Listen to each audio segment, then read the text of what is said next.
Good afternoon, everyone, and welcome to Pruka Field at James B. Miller Stadium for today's WIC baseball doubleheader. It's the UW-Whitewater Warhawks and the UW-Platteville Pioneers. The Warhawks coming in at 15-2 overall, 9-1 in the conference, currently tied with UW-Stevens Point atop the league standings. Pioneers coming in at 8-10 overall, 4-6 in the league. The Pioneers currently at 6th in the conference, just one game behind UW-La Crosse and UW-Oshkosh for 4th place in the standings. So we're nearing the halfway point of the 2021 season, a year that's been unlike any other, I should say. And so Warhawks had a good run so far, backed by excellent starting pitching, good offense, some breakout performers this year. Jacob DeMeyer, certainly one of them in the field. Tucker Criswell, a newcomer at third base, a grad transfer from Methodist. And then, of course, the familiar faces, Nick Santoro, Matt Corman, both returning starters. So it's been a good mix of youth and experience for the Warhawks this year, sweeping the Pioneers in a doubleheader earlier this week and looking to do the same here this afternoon as we get started with Jake Wagner, the leadoff man for UW-Platteville, freshman from Reedsburg, and he will face Donovan Brandel for the Warhawks, left-hander, making his 4th start of the year, 2-1, 1.83 ERA. The first pitch is slapped to right, and that's carrying over the head of DeMeyer and bouncing over the wall for a ground rule double. So a good start for UW-Platteville with a man aboard in scoring position.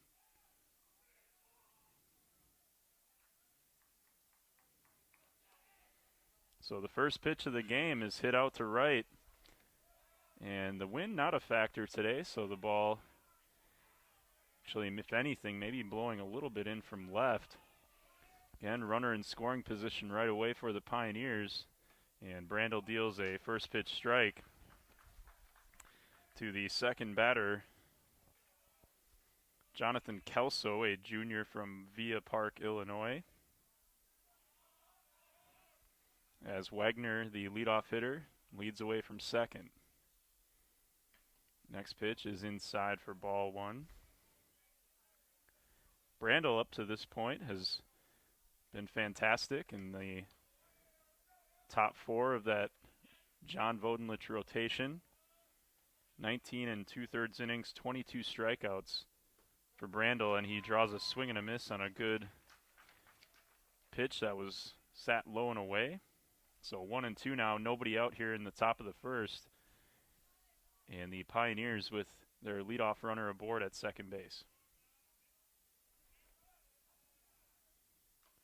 This one's fouled off and looks like it hit Ryan Norton in the glove and the mask before bouncing away. Brandel, a freshman from Rudolph, Wisconsin Rapids Lincoln High School graduate in his second year with the program, does have the freshman eligibility with the cancellation of the 2020 season. And this one's driven to left and carrying back toward the line and caught by Corman in an outstanding running catch. The runner will advance from second base as Corman caught that one in foul territory right up against the fence. So Wagner now at third base with one out, and that brings up Jason Adams, the designated hitter for UW-Platteville, sophomore from Burlington. Very close to in the area down here in southern Wisconsin. As this one swung on and missed for strike one. Adams, one of the top hitters on this Pioneer team, batting .308, entering play today with 6 RBIs. This one's low and inside for ball one.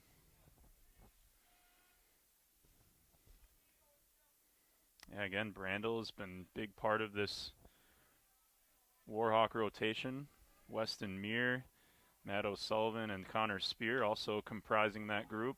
This one's bounced to second, making the play is Jason Abato. With Wegner scoring, the Pioneers take a 1-0 lead. So good ABC baseball there from the Pioneers.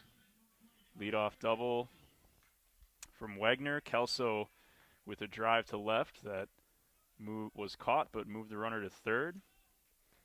And then Wegner scoring from third on the ground up by Adams as Brandel deals a first pitch ball. Next pitch swung on and missed, and it's 1-1. 2 outs here in the top of the first. 1-0 UW-Platteville.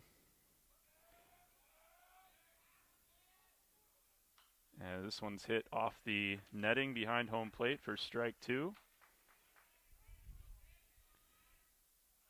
The wind does tend to shift here at Miller Stadium, now blowing from left to right.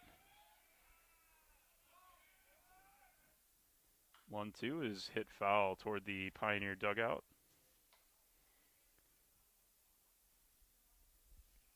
Partly cloudy out here today, temperatures in the 50s.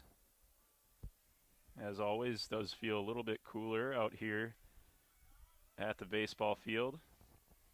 Also have a track meet going on just to the right of us as we sit behind home plate. As this one swung on and missed for strike 3, so Brandel has his first strikeout of the game. 1 run, 1 hit, no errors, and none left for UW-Platteville in the top of the first. Pioneers won, and the Warhawks coming to bat.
All right, welcome back to Pruka Field at Miller Stadium. The Warhawks coming to bat, trailing 1-0 here in the bottom of the first.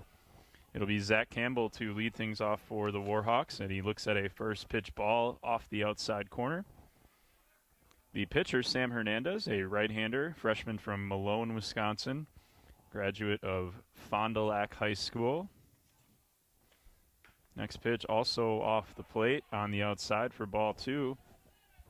Campbell, a first-year starter, 348, 4 doubles, 1 triple, 1 homer, and 16 RBIs, also 5 stolen bases as he takes a strike, 2-1. Campbell, the center fielder for UW-Whitewater this year, was on as he fouls this one away. 2-2 now. Was on the Inside Warhawk Athletics podcast this week, telling us that one of the guys he looked up to was former Player of the Year, Daytona Bryden, D3 Baseball National Player of the Year in 2018. This one's popped down the left side and ranging over, and I think he's going to run out of room, and he does. And it's just foul. Austin Pilara, the third baseman for the Pioneers, ranging over toward that brick wall down the left field line, and the ball just about 6 feet outside the wall. So Campbell will reset at 2-2, and he drives this one over and foul toward the Pioneer dugout. So we'll do it again at 2-2.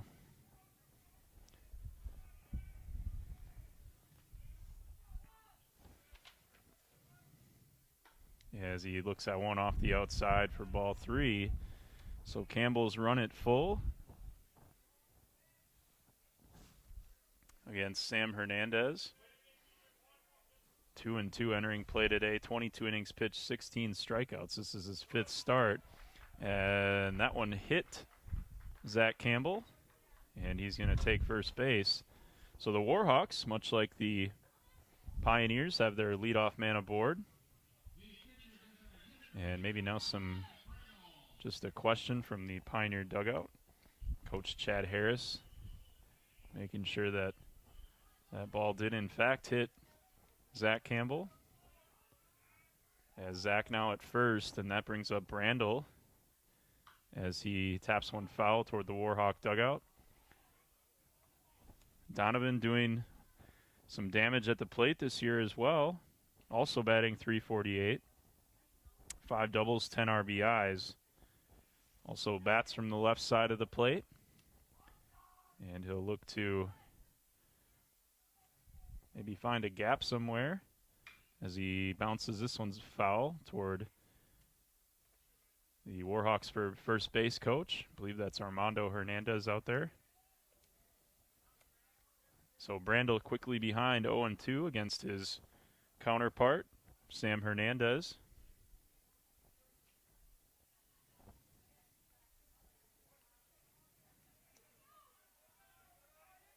As Campbell leads away from first, nobody out here in the bottom of the first.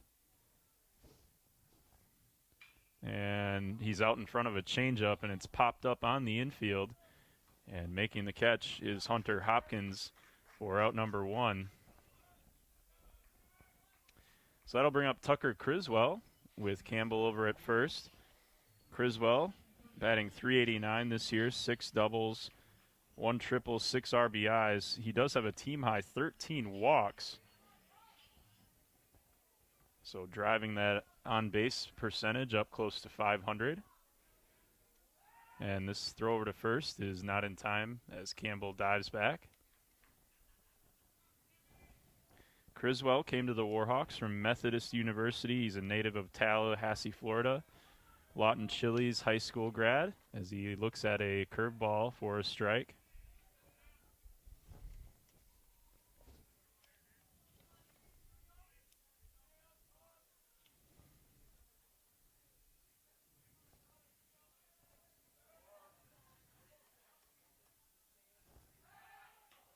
As this one's thrown over to first once again. So left to right on the infield for the Pioneers. It's Pilara at third, Hopkins at short, Grant Mullins at second, and Garrett Gilland at first. And Logan Kozak is the catcher. Another snap throw down to first, this time by Kozak. And diving back is Zach Campbell. Count is 0-2 to Criswell here with 1 out in the bottom of the first. Pioneers with an early run to take a 1-0 lead, manufacturing a run after the leadoff double by Wagner. 0-2 to Criswell, swung on and missed for strike 3. Good off-speed pitch by Hernandez for his first strikeout of the game. And with 2 away, that brings up Jacob DeMeyer.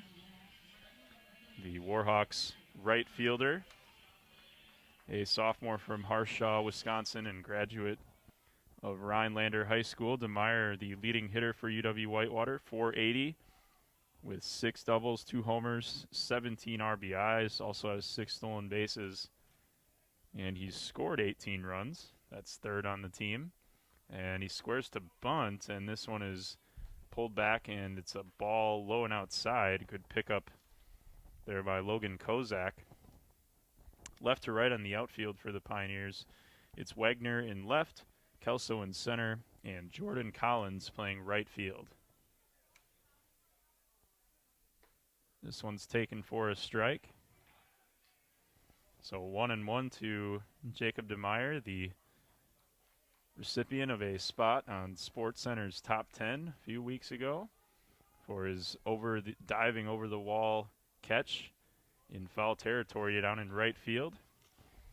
2-1 now with 2 outs here in the bottom of the first. The Warhawks with a 1-0 deficit here at Miller Stadium. Campbell now takes off, and they're going to get him over at... So the throw is dropped, and Campbell dives in safely. Not a great throw off the mound from Hernandez, and Mullins tried to kind of hustle over to get the ball, the ball thrown a little behind him, and Campbell able to dive safely into second, and now he's calling for an athletic trainer. And I believe may have been cut as athletic trainer Emma Kopp coming out to assist. And yep, looks like he took a shot to the face and just getting cleaned up and appears to be all set to go. So Campbell now in scoring position out at second base. 2-1 count to Jacob DeMeyer, so the freshman with a chance to drive in a run after the stolen base by Zach Campbell. They had him dead to rights as Campbell took off a little bit early, but Hernandez's throw a little bit behind Mullins. 2-1 is taken for a strike, and it's 2-2 now. For Campbell, that's his 6th stolen base of the year. That figure is tied for second on the team. And this curveball is hit toward third. And picking and making the throw over is Austin Pilara for out number 3. So the Warhawks get the leadoff runner aboard on the hit by pitch, but come away empty. No runs, no hits, no errors, and 1 left on. We head to the second, and the Warhawks trail UW-Platteville 1-0.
Welcome back to Miller Stadium.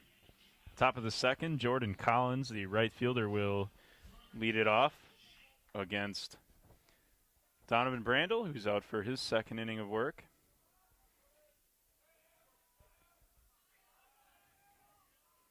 Collins has only had 16 at-bats this year, playing in his 8th game as he looks at a ball off the outside corner. And the appeal down to first and confirms he did not, or he was able to check his swing, I should say. So 1-0 now. That's a big swing and a miss for Collins for strike one. Jordan is a freshman from Bondurant, Iowa. Another big swing and a miss for strike two. Platteville down right near that Dubuque area. Attractive place for, based on location, for some of those Iowa kids to go. As this one's grounded to short, and Santoro makes the throw over for out number one. That play closer than it appeared it would be. Collins hustling down to first, but Santoro beats him by about a step. And so with one out, that brings up Grant Mullins, the second baseman, another freshman from Greenville, Wisconsin, graduate of Hortonville High School up in the Fox Cities area, as that's another big swing and a miss for strike one. Brandel inducing a lot of swing and misses so far in this contest, just giving up the one double to lead off the game, as this one's taken inside for ball one. And then, like I said, the Pioneers doing good work to manufacture a run in the top of the first and have an early lead, as this one's taken for strike two. 1-2, one out, top of the second. Brandel's next pitch is good and swung on and missed for strike three. That's Brandel's second of the game. And that brings up catcher Logan Kozak, a senior from Waukesha, graduate of Waukesha North High School. Waukesha, of course, 40 minutes up Highway 43. Or I should say up Highway 59, as this one swung on and missed for strike one.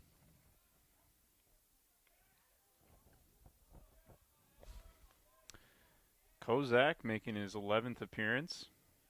4 for 27 at the plate so far as he takes a ball.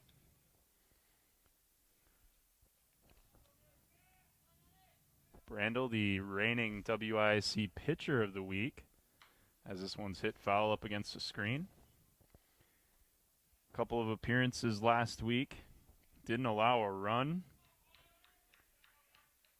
2-hit shutout when the Warhawks beat UW-Oshkosh 15-0. As this one's bounced slowly to third. Sunday hop for Criswell. The throw is high and over the head of Taylor White. And Kozak is awarded second base. So he reaches on the throwing error.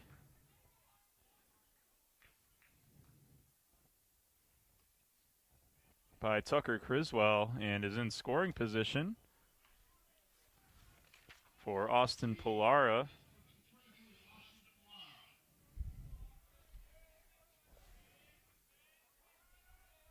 Pollara, a freshman from Morris, Illinois, graduate of Coal City High School. So now another runner in scoring position for the Pioneers. Costly error for UW-Whitewater, but there are 2 outs here in the inning. See if Brandel can get out of it, as the first pitch is taken for strike one. Pollara batting .333 so far in 2021, 7 RBIs. Playing in his 14th game. So Chad Harris has used a number of different lineups for the Pioneers, as this one's fouled back to the screen for strike two.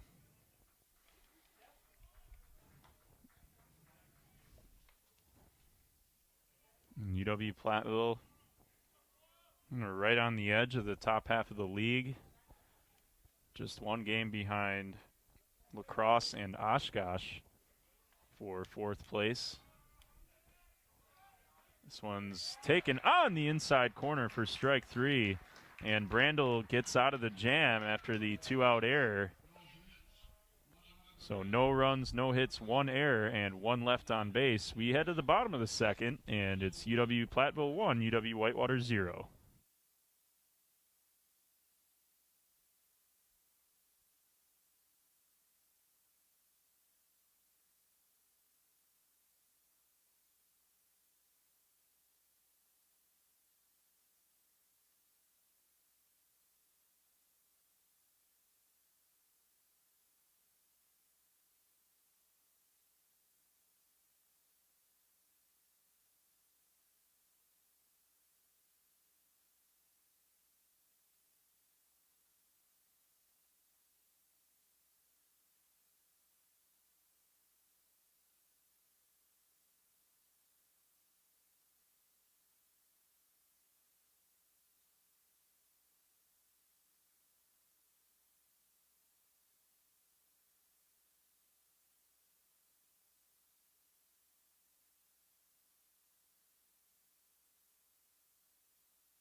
Bottom of the second, the Warhawks trailing the Pioneers 1-0.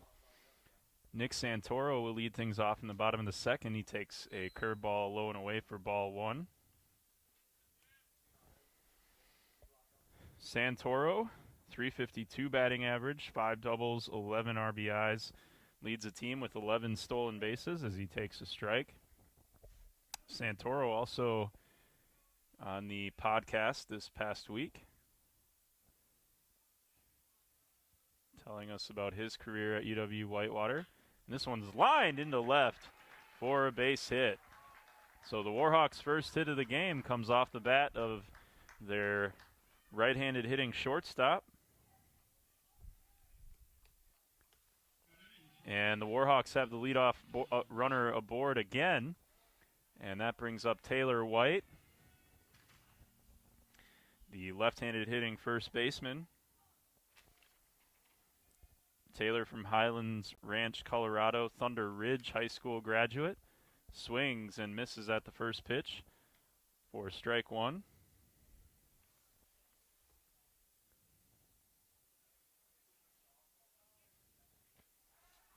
And throw over to first, nearly got away from Gilland, but he's able to keep the ball on the infield. Santoro again with good speed, 11 stolen bases this year. Wouldn't be surprised to see him take off. And there he goes, and the pitch is up and away. Throw down to second, and is safe. Santoro slid around the tag on the outfield side and is able to swipe his 12th bag of the year.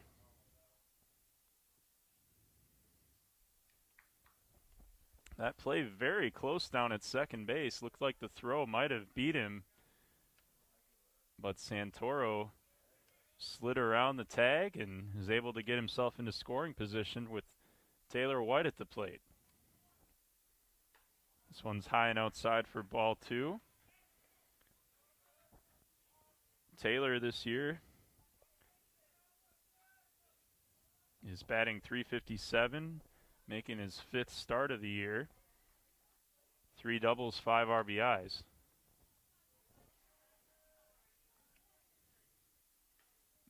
Curveball stays outside for ball 3.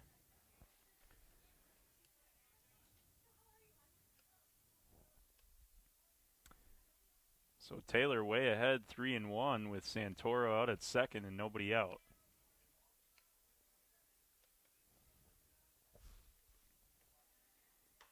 Fastball on the outside corner, and it's 3-2. Taylor White on his way to first base, but quickly called back by the home plate umpire. So it's full now from Hernandez to Taylor White, getting the start at first base today.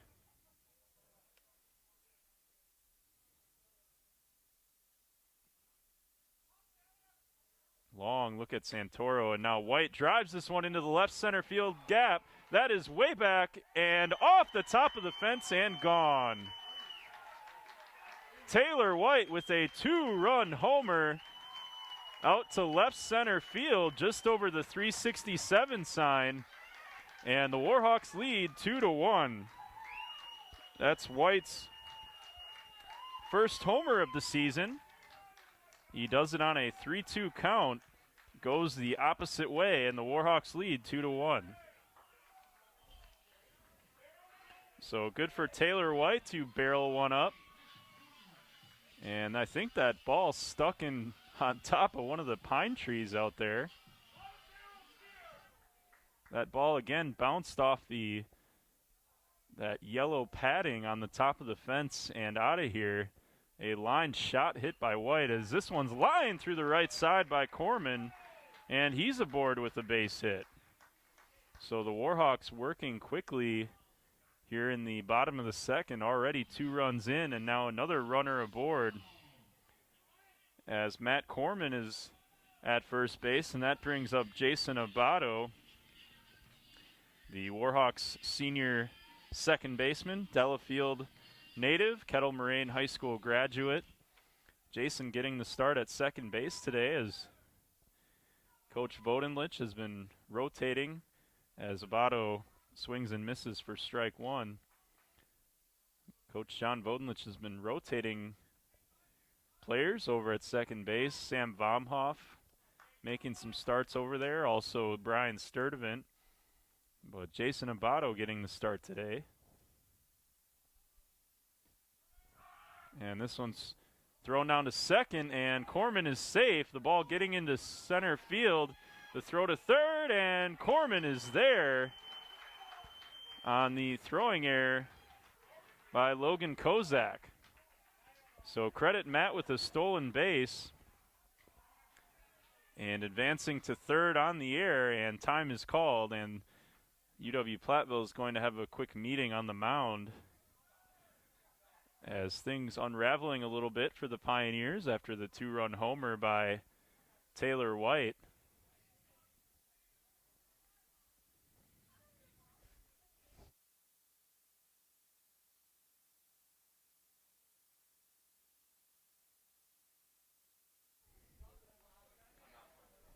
We believe the count is 1-1. Again, Corman with the stolen base, advancing on the throwing error by Kozak. That throw a little bit low and bouncing into center field. So now Abato with a big chance for an RBI. Would be his first of the year that he does, as he doesn't even have an at-bat yet. So Jason making his debut at the plate. And now facing a 1-1 count with a man on third. And Abato lifts one foul down the left field line and out of play into the Pioneer bullpen. So 1-2 now to Jason Abato. As Corman leads away from third, Abato bounces one. This one toward the Warhawk dugout and out of play. So stays alive at 1-2.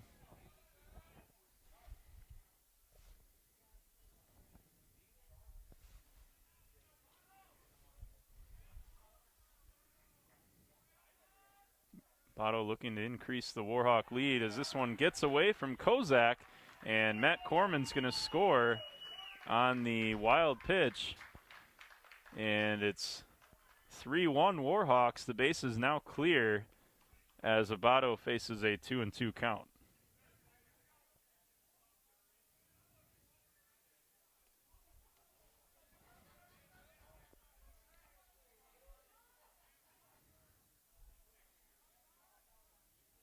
This one's lined out of play once again over the Pioneer dugout. So Jason fouling off some pitches here, trying to stay alive in the at-bat.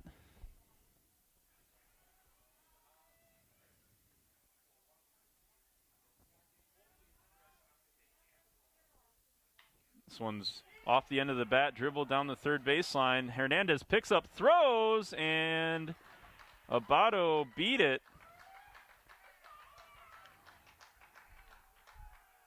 And he'll be awarded second base as well. A really nice play off the mound by Hernandez. And his throw maybe a little bit wild, and it got away from Garrett Gilland. And now Abato standing out at second base in scoring position.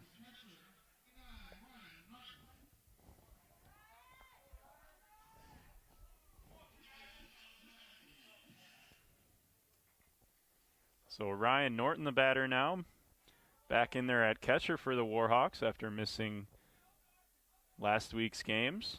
And he squares to bunt and does back to the mound. And that'll do the job as Hernandez throws to first for the out, pushing Abato over to third base with one out here in the bottom of the second.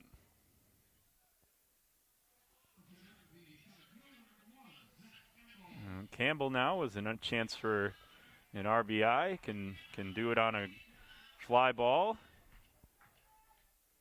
Even medium depth, I'd imagine Abato will be sent from third base. The infield playing in for Platteville as this one's driven out to left, and it's shallow and slicing toward the line and out of play, or foul, excuse me.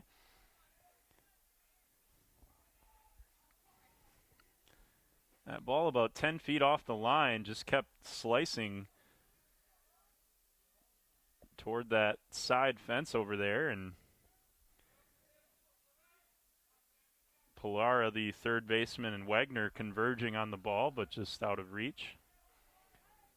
So 0-1 now to Zach Campbell, who, as this one bounces away from Kozak, but he keeps it in front of him to avoid Abato scoring from third. It's 1-1 now.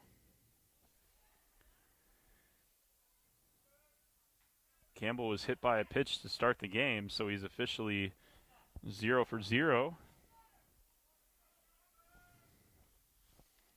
This one's grounded down the third baseline and just foul.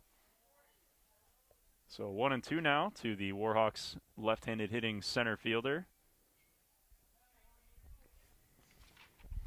Native of Burlington, Wisconsin. First-year starter for UW-Whitewater.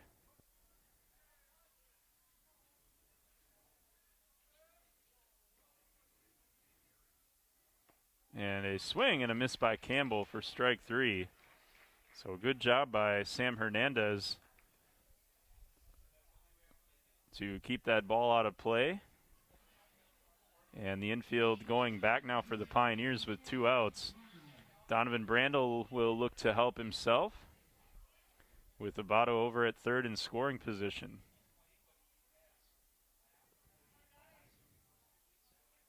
And this one's grounded up the middle. Big hop for the second baseman Mullins, who throws to first for out number 3.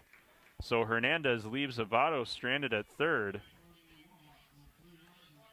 3 runs, 4 hits, 2 errors, and 1 left on for UW-Whitewater in the second. We head to the third, and the Warhawks lead the Pioneers 3-1.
Top of the third.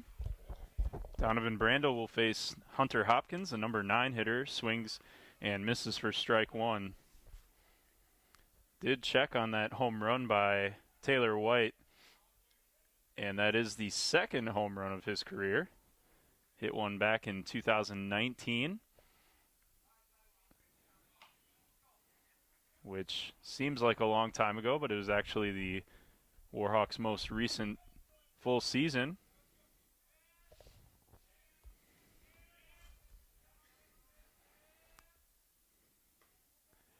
This one's low and away for ball 1, I should say.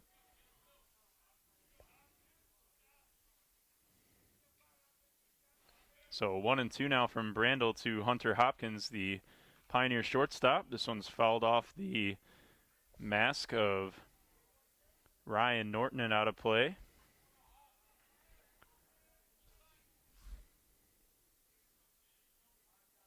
Hopkins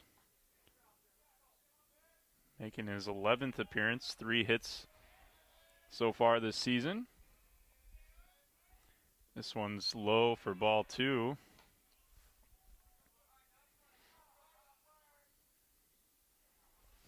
Again, a busy day here on campus today. track and field meet just off to our right, as this one's in the inside corner for strike 3. And that's Brandl's 4th strikeout of the game. And we head back to the top of the order. The left fielder, Jake Wegner, who led this game off with a ground rule double that bounced over the Warhawks 2014 National Championship Trophy graphic out in right field. Good off-speed pitch from Brandl is on the inside corner for strike 1. Wegner eventually came around to score after a flyout and a ground out to give UW-Platteville the early lead as he looks at a ball.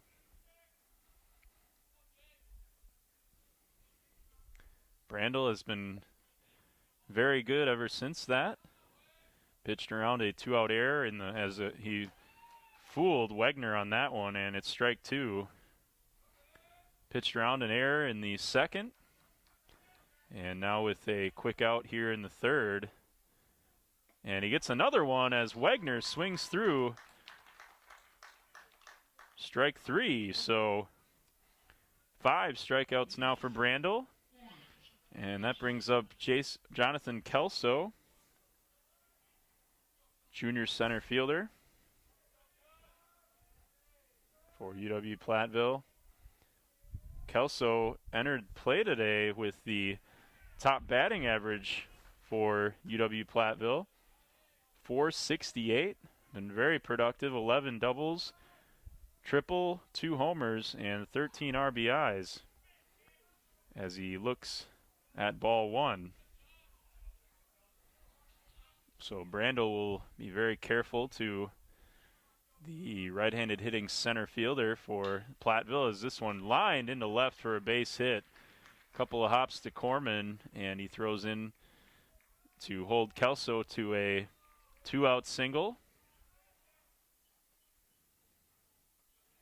Second hit of the game for the Pioneers. First for Kelso, who has had 2 productive at-bats, moving the runner over in the top of the 1st, and now he's aboard with 2 outs after the base hit. So that brings up Jason Adams, the designated hitter, as this one's lined into left and sinking, and coming on, making the catch is Matt Corman for out number 3. Another nice play by Matt Corman. He made that running catch in foul territory in the 1st, and now with a diving catch on that sinking liner hit by Adams for out number 3. So Brandl pitches around the 2-out single by Kelso. No runs, 1 hit, no errors, 1 left on. We head to the bottom of the 3rd, and it's Warhawks 3, Pioneers 1.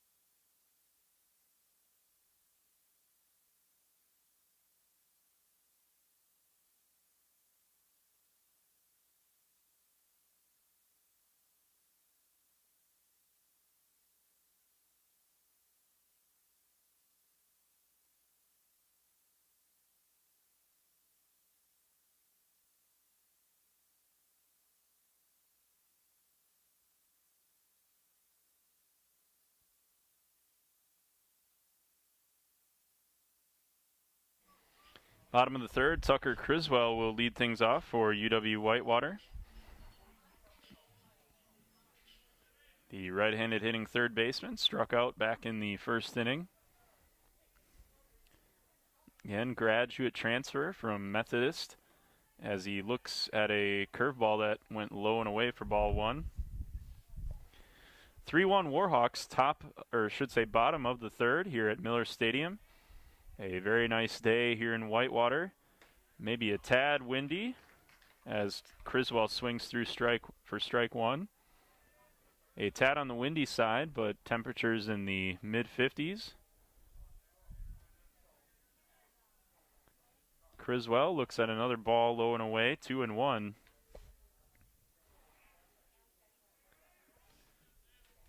track and field meet to our right.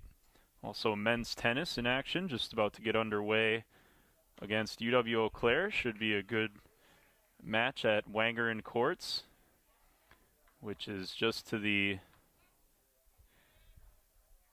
south side of the Williams Center. Beautiful facility over there as this one's bounced over to third, and throwing across the diamond for the out is Austin Pilara. So 1 up, 1 down for Hernandez in the bottom of the third, and that brings up Jacob DeMeyer, who is 0 for 1 in this contest. Entered the game batting .480, that figure leading the team. And again, he's a guy who started the year, as he looks at ball one, started the year on the bench, got a couple opportunities to play, and impressed the coaching staff here at UW-Whitewater, and he's moved his way up to lineup, now batting in the cleanup spot. And he's been extremely productive. 17 RBIs, that's second on the team. As he looks at strike one, it looked to be low and away, but did catch the outside corner. And it's 2-1 now. The Warhawks dugout disagreeing with the call. 2-1, and DeMeyer skies one into left. This one's going to carry, and right in front of the warning track, making the catch is Jake Wagner for the second out of the inning. Yeah, DeMeyer got good wood on that, just maybe got under it just a little bit, and that Miller Stadium wind unable to push that one out, as it just a couple of steps in front of the warning track was Wagner to make the play. So 2 quick outs for Hernandez. Santoro now up as this one bounces low and away for ball one. Nick will graduate this year, so playing his final season here as a Warhawk. He's become a staple in the Warhawk infield as he looks at a strike. Playing the shortstop position, 3-year starter, all region and all conference back in 2019. This one's lined into left, and he's got his second hit of the game. So Santoro takes a big turn at first, but he'll be held to a single. That's the second hit for Nick. Another hard hit ball for Santoro, who's starting to come alive here offensively after a slower than usual start, for him at least. Bat's starting to come around, and he's got a couple of hits here in the game. The 5th hit for UW-Whitewater, as there he goes, the pitch on the outside, and that throw gets Santoro this time. So second steal attempt for Nick of the contest, and he's gunned down by Logan Kozak, with Hunter Hopkins covering on the play.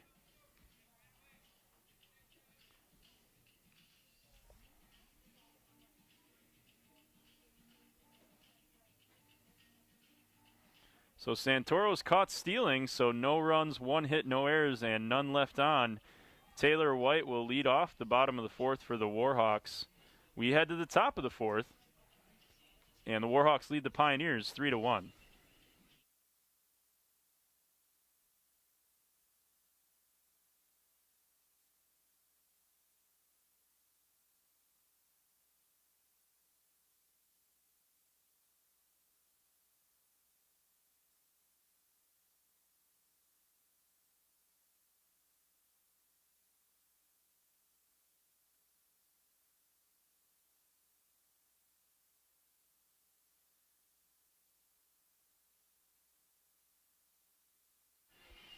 Top of the 4th, and the Warhawks lead UW-Platteville 2-1. Garrett Gilland, the cleanup batter and first baseman for UW-Platteville, will lead off the frame against Donovan Brandel, who's back out there for inning number 4. Gilland 0 for 1 today as he swings and foul tips one into the mitt of Ryan Norton for strike one. Gilland, a junior from Wonder Lake, Illinois, graduate of McHenry High School. This one's dribbled toward the Pioneer dugout and foul. A really good throw there by Logan Kozak to end the bottom of the third, right on the bag to get Santoro. I don't think the throw, if it's on the other side of the bag or even a little higher, I don't think that gets Nick. And Brandel hits Garrett Gilland in the back on an 0-2 pitch. Gilland maybe taking a little exception with an emphatic toss of the bat, but he's down at first, and he's the leadoff runner aboard for UW-Platteville here in the top of the fourth.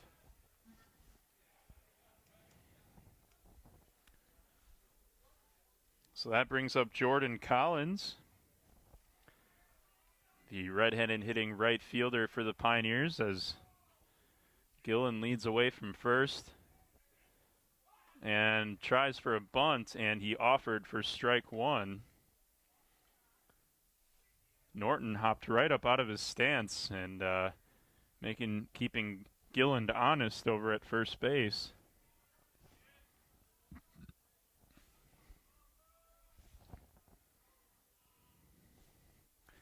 Next pitch is on the inside corner. A good-looking pitch from Donovan Brandel for strike two. So like he was against Gilland, he's ahead 0-2. Just the way that John Vodenlich and this Warhawk coaching staff likes the Warhawk pitchers to work, as this one's grounded foul down the third baseline. So Collins staying alive at 0-2. Warhawk golf team also hosting a tournament today. Three-time defending WIC champs down in Janesville today at Riverside Golf Course. Playing their second round, they had a two-stroke lead entering the day as Collins swings and misses for strike three. And it's another strikeout for Donovan Brandel, his sixth of the game. And that brings up Grant Mullins, a freshman second baseman. One out here in the top of the fourth. The Warhawks with a 3-1 lead. Long look by Brandel to first, and that off-speed pitch stayed high for ball one. Warhawks softball team just about to get underway. They're at UW Stout today, playing the Blue Devils for a doubleheader.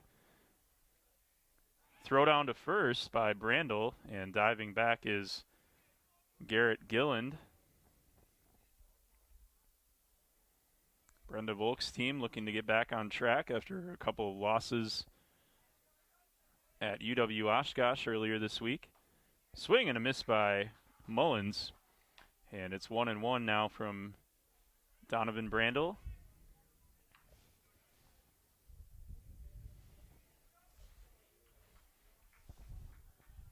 Warhawks tied atop the WIC standings with UW-Stevens Point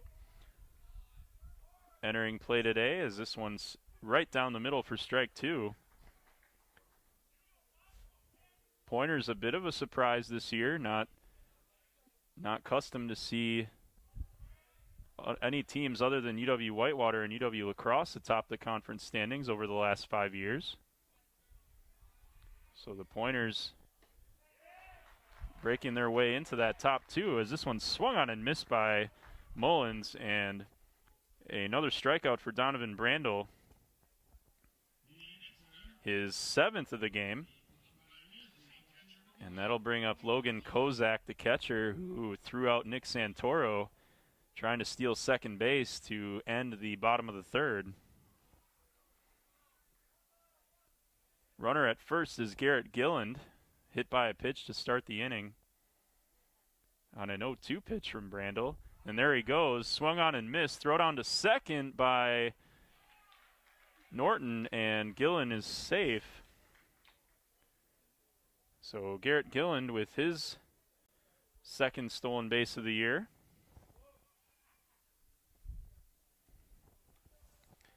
Incredibly, that's only the third stolen base of the year for a Warhawk opponent. A good throw from Norton, but I think Gilland had a pretty big jump at first base. Brandel throws to second, and Abato with a good catch, as that throw was a bit out in front of him, but sliding back was Gilland. Kind of a dangerous play there with 2 outs here in the inning. Brandel trying to keep Gilland as close as possible to second base, so he can't score on a base hit, as this one's fouled over the Warhawk clubhouse, and it's 0-2.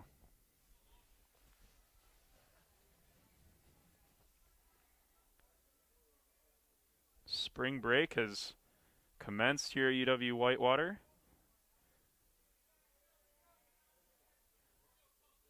As this one is just high for ball 1.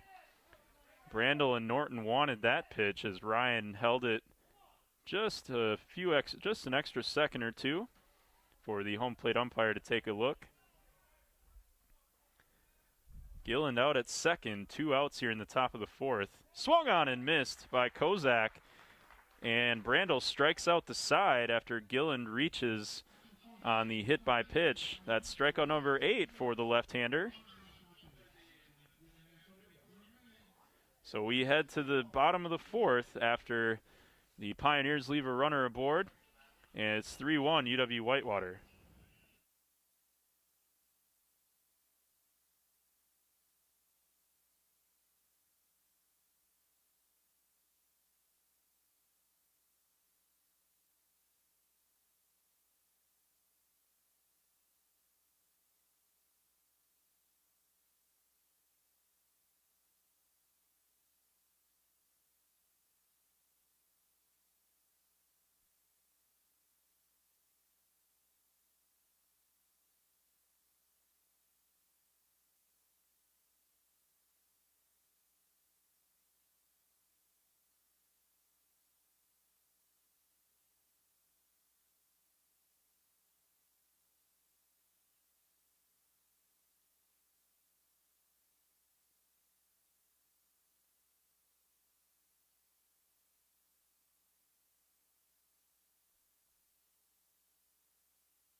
Bottom of the 4th, and White sends one into right.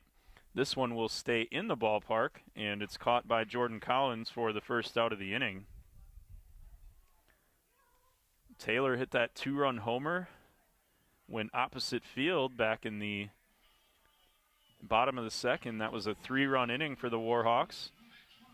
Other than that, Sam Hernandez has been pretty good for the Pioneers. Things looked like they were unraveling a bit in that 2nd inning, and he's settled down ever since. Gets a quick out to start the bottom of the 4th. First pitch to Corman stays inside for ball 1. Corman's 1 for 1 with a single. Waterford, Wisconsin native, Waterford Union graduate. As Corman looks at a ball low and away. Matt with 30 RBIs this year. That leads the team and ranks among the best in the conference.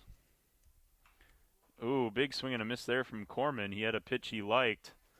Off-speed pitch, maybe hung a little bit from Hernandez.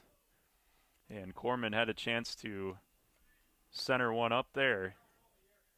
2-1 now with 1 out in the bottom of the 4th. Corman looks at a ball low and away. Every Warhawk hitter who's a regular in the lineup, all hitting north of 300. Very impressive offensive start for the Warhawks from up and down the lineup, not just 1 or 2 hitters, as Corman draws a 5-pitch walk to start things in the bottom of the 4th. So that'll bring up Jason Abato. Jason hit that infield single off the end of the bat back in the second, but was left stranded over at third base.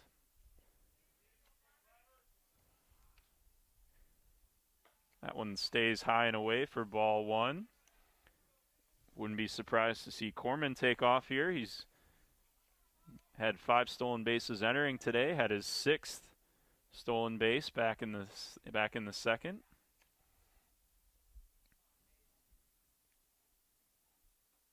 This one's hit. Oh, good diving stop on a backhand. And the throw to second will get Matt Corman.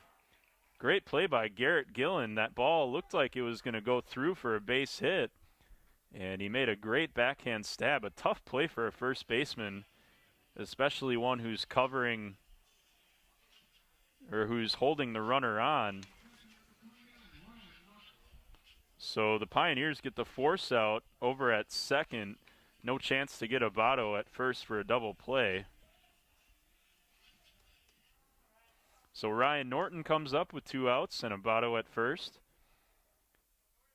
3-1 Warhawks here in the bottom of the 4th. Curveball, good pitch from Hernandez, is a strike to Ryan Norton.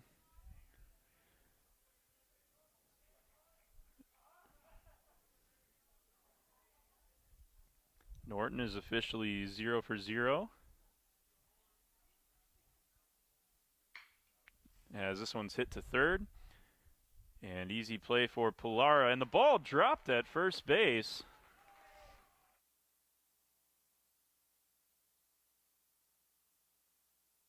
That ball thrown low by Austin Pilara. And Ryan Norton reaches on the throwing error, the 3rd error of the game for UW-Platteville. And the Warhawks now have runners at first and second with 2 outs. We head back to the top of the order in Zach Campbell. Campbell 0 for 1 officially, was hit by a pitch to start the game and then struck out back in the second. Zach looks at a strike on the outside corner from Sam Hernandez.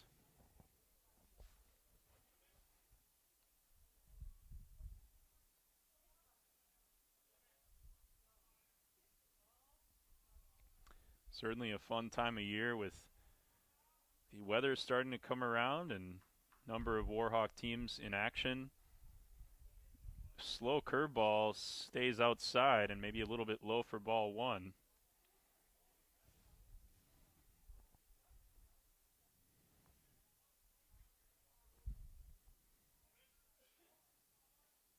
Two outs now, bottom of the 4th. Warhawks with a couple of runners on, looking to break this game open. Long look at second base. This one stays outside for ball 2. Hitters count for Zach Campbell. Looking to plate a run, maybe 2 if he can hit one into the gap somewhere. 3-1 UW-Whitewater, bottom of the 4th.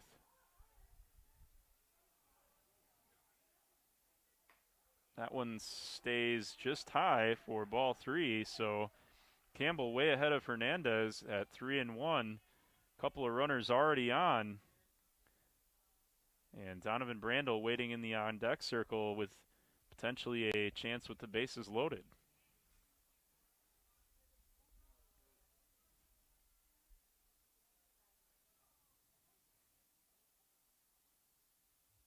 Curveball, strike 2, a bold pitch on 3-1 from Sam Hernandez. A get-me-over curve, and it's 3-2 now with 2 outs. The runners will be moving. Zach Campbell looking to put one out there somewhere and score a couple runs. There they go, and Campbell hits one through the right side off the glove of Gillen. Coming around to score is Abato. Norton over to third, and the Warhawks take a 4-1 lead as Zach Campbell comes through with an RBI hit through the right side to plate Jason Abato. So the Warhawks take advantage of the UW-Platteville error and increase that lead to 3 runs. 6th hit of the game for UW-Whitewater. Almost another great play from Gilland over at first base. Strike, and there will be no throwdown to second as Campbell will pick up a stolen base. Kozak bluffed a throw, tried to draw Ryan Norton off third base. So now 2 in scoring position as Brandel stands at the plate looking to help himself. And a check swing, and he did go around on that bouncer in the dirt. So 2 quick strikes on the Warhawks left-handed hitting pitcher. And time has been called, and John Vodenlich is going to have a quick meeting with Donovan Brandel. What a run that Vo has had during his time here at UW-Whitewater, taking over, of course, for the late Jim Miller, who passed away back in 2016. Vo in his 18th year as head coach of the program. Brandel swings and misses. Hernandez's hat came off after he finished that pitch. But Brandel strikes out, a big out for Sam Hernandez to get his 3rd strikeout of the game. 1 run, 1 hit, 1 error, and 2 left on for UW-Whitewater in the bottom of the 4th. We head to the 5th, and the Warhawks lead the Pioneers 4-1.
Top of the 5th, Donovan Brandel back out for another inning of work for UW-Whitewater.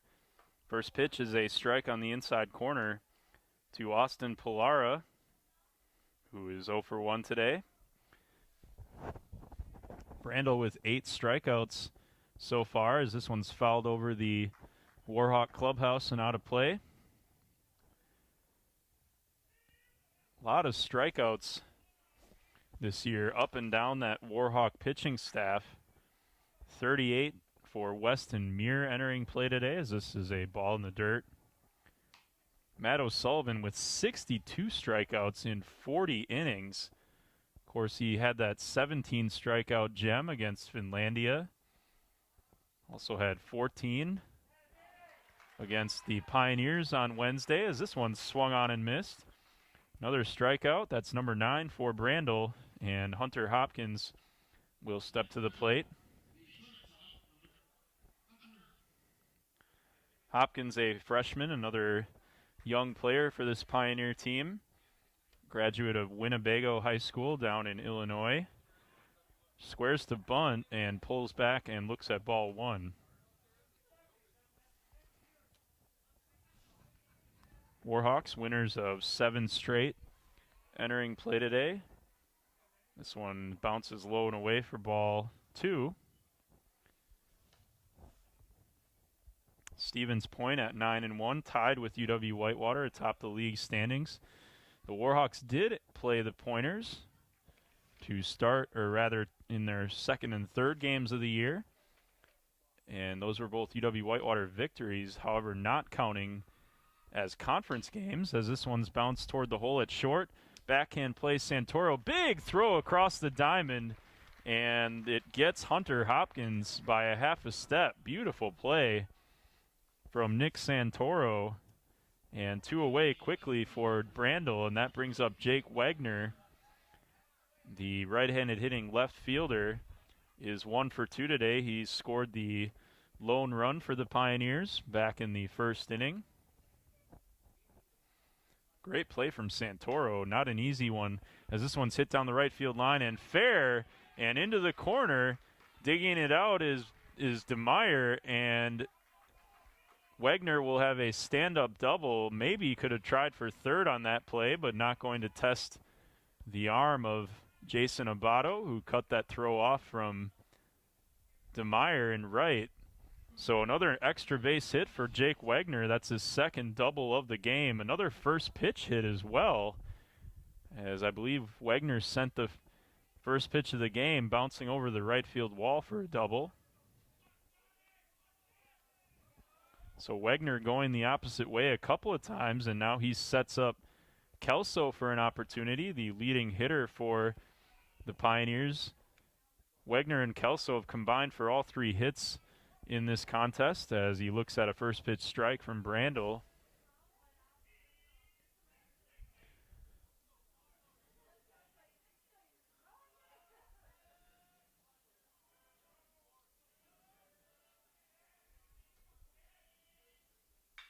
So Wagner 5 doubles now on the year. This one's hit into right and off the chest of DeMeyer, and coming around to score is Wagner. So an RBI hit for Jason Kelso. That's his 14th RBI of the year, and the Pioneers cut their deficit to 4-2. You think hitting an error? That's a tough one.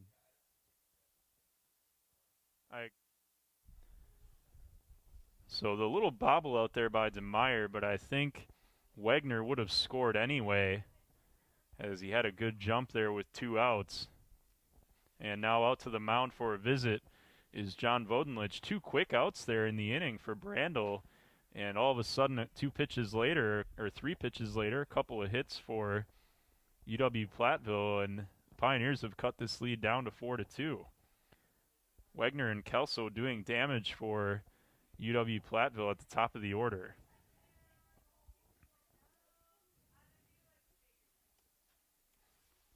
So Jason Adams coming to the plate, designated hitter, is 0 for 2 so far in the contest. Grounded out back in the first and flew out to left in the third.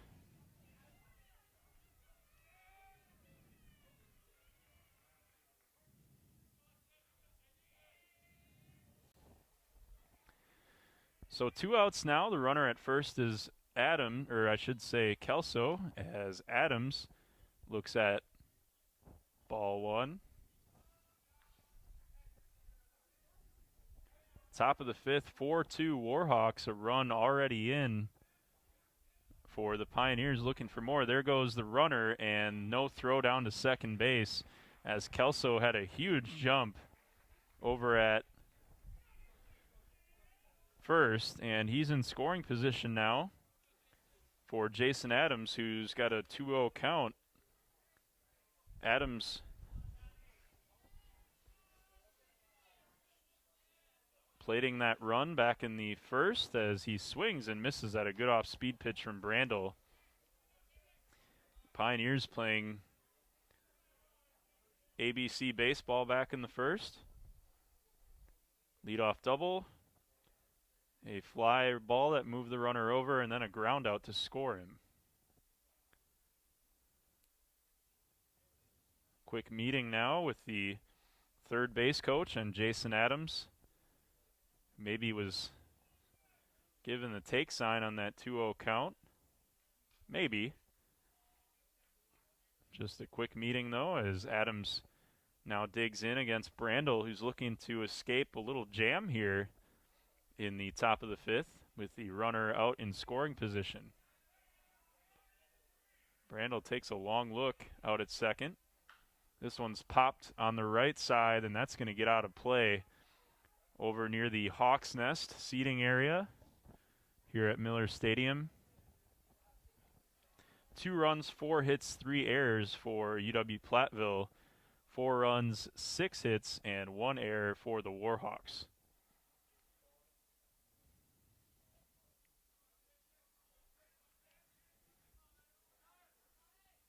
Two and two count now as this one's hit towards short, and Santoro with the throw over and makes the play for out number 3. So good job there by Brandel after, again, 2 quick outs to start the inning.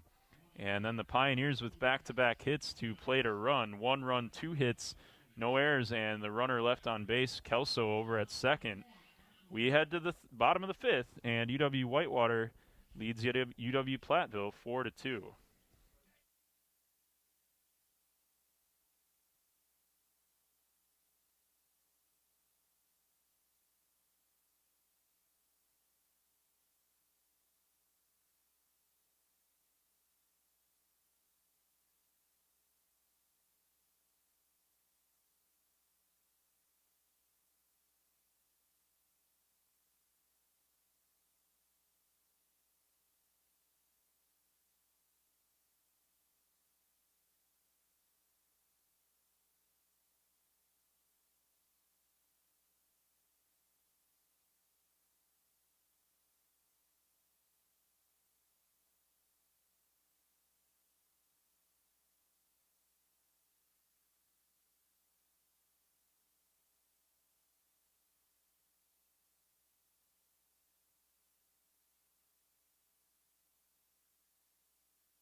Bottom of the 5th, UW-Whitewater with a 4-2 lead over UW-Platteville. Tucker Criswell, the batter for UW-Whitewater, 0 for 2 so far as he looks at a ball downstairs.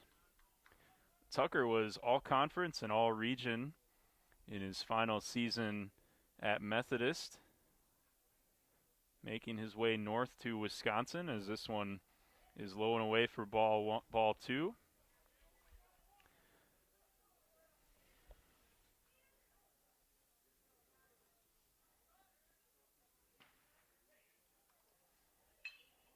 As he hits this one foul down the right field line near the Hawks Nest viewing area. So it's 2-1 now. Tucker, part of the MBA program here at UW-Whitewater, the very prestigious College of Business and Economics, as that off-speed pitch stayed inside for ball 3. Sam Hernandez, the pitcher for UW-Platteville, out for his 5th inning of work. Criswell grounds a curve over to second. Good hop and easy play for Mullins for out number 1. So that'll bring up Jacob DeMeyer,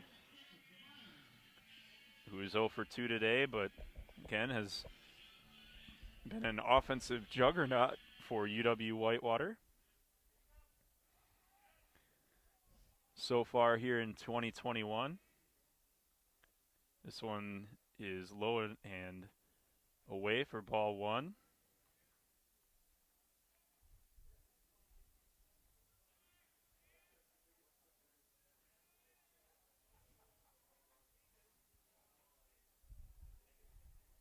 Next pitch on the inside corner for strike 1.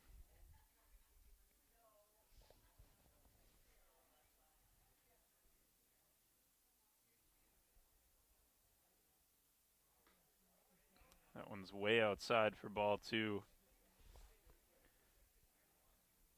DeMeyer, also a second-year member of the program.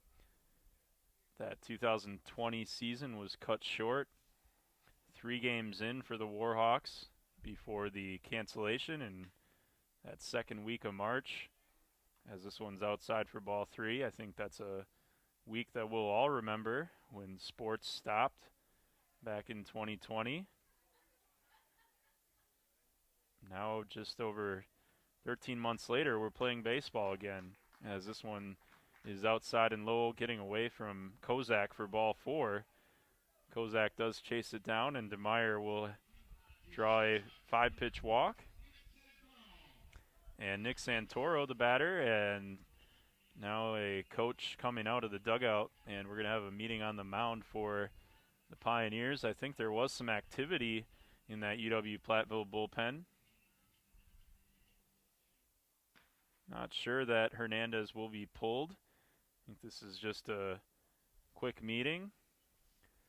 That sound, if you maybe heard it off in the distance, the track and field meet going on at Rex Foster Track, which is just over to the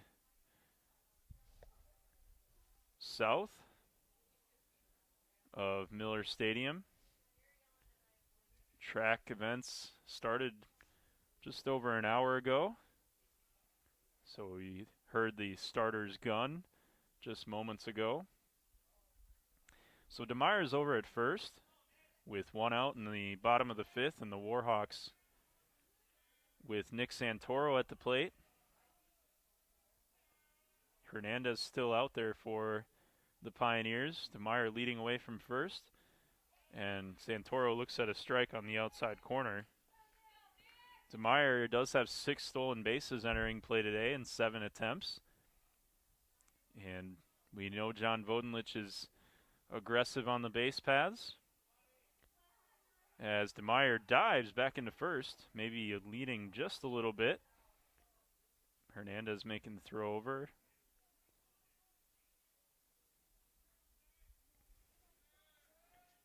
Wind is kind of swirling around here. There goes DeMeyer, and the throw down is going to get him easily.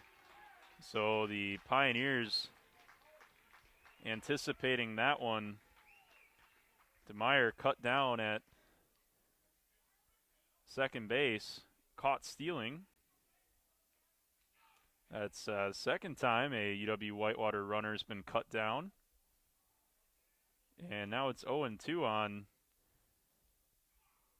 Nick Santoro with 2 outs as he bounces one and cut off by Hernandez. Throw over, and the Pioneers are out of the 5th inning with no damage.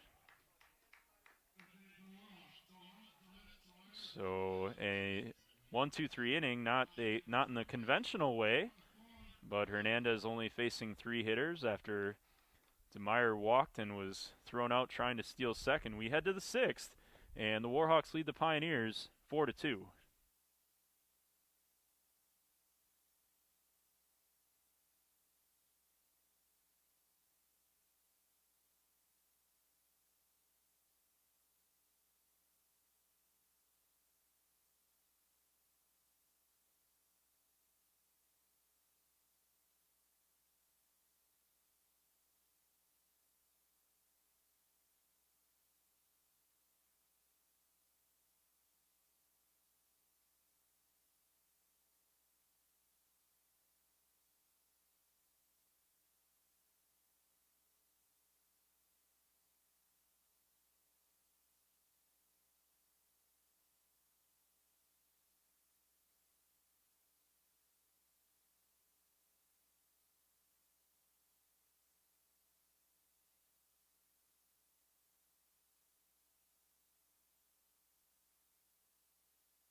Top of the 6th, UW-Whitewater leads UW-Platteville 4-2. It has not been easy, though. Warhawks with 3 runs in the 2nd, 1 in the 4th, but have pretty much been held at bay.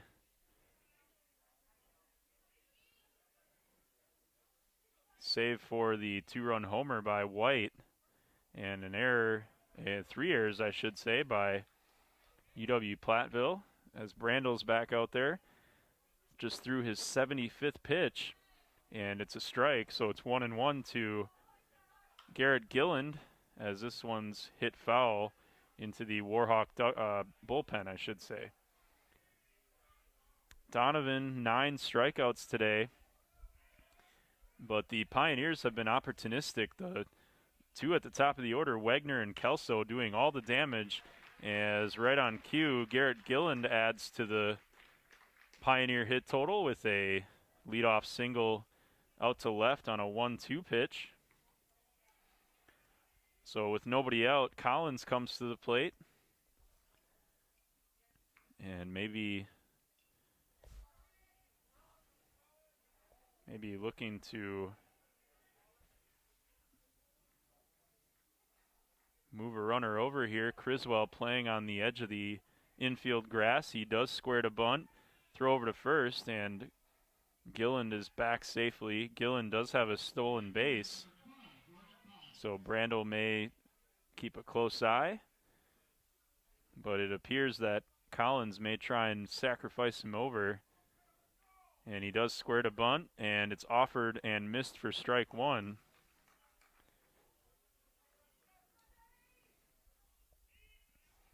So the Pioneers playing small ball here in the top of the sixth,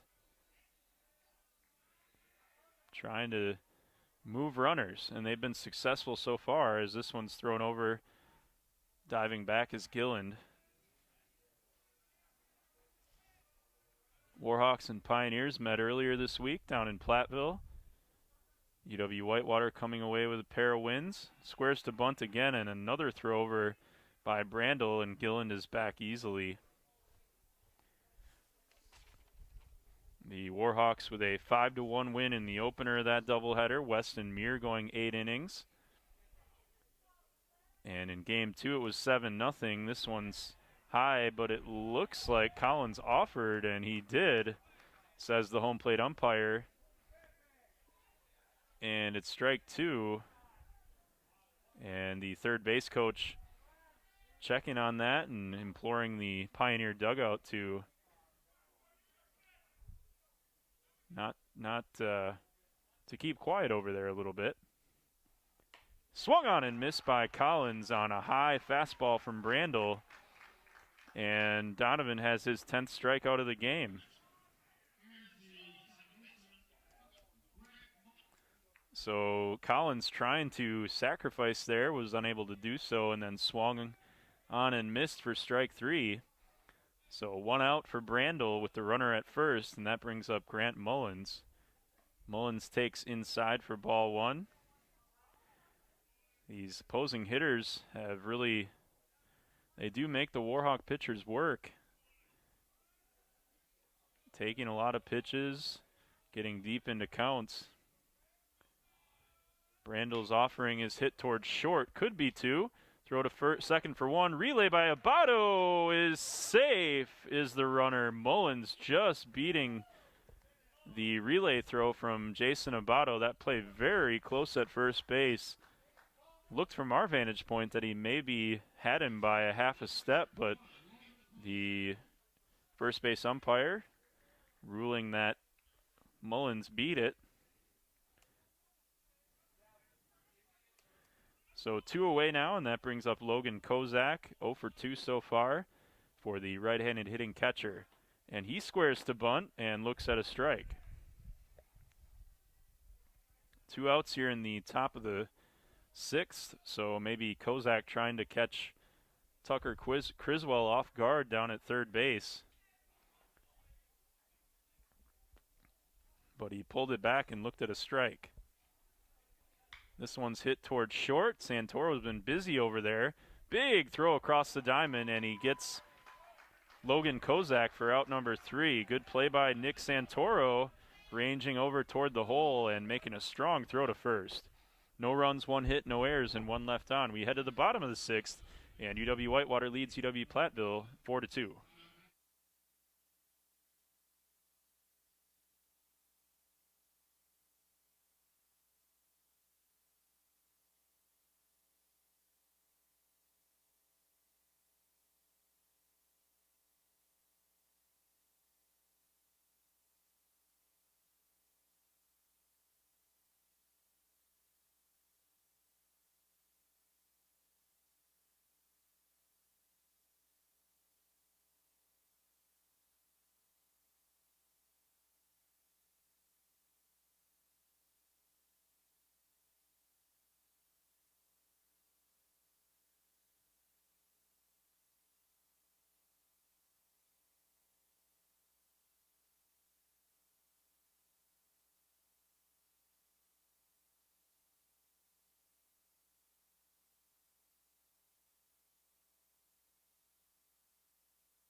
Back here at Miller Stadium, the Warhawks with a 4-2 lead over UW-Platteville. New pitcher for the Pioneers is Jake Schneider, a freshman right-hander from Sturgeon Bay, Wisconsin, up in Door County. Beautiful area here in the state. 5th appearance for Jake, all in relief. 6 innings pitched, 4 strikeouts so far. And he'll face Taylor White to start the bottom half of the 6th, as this one's in there for a strike.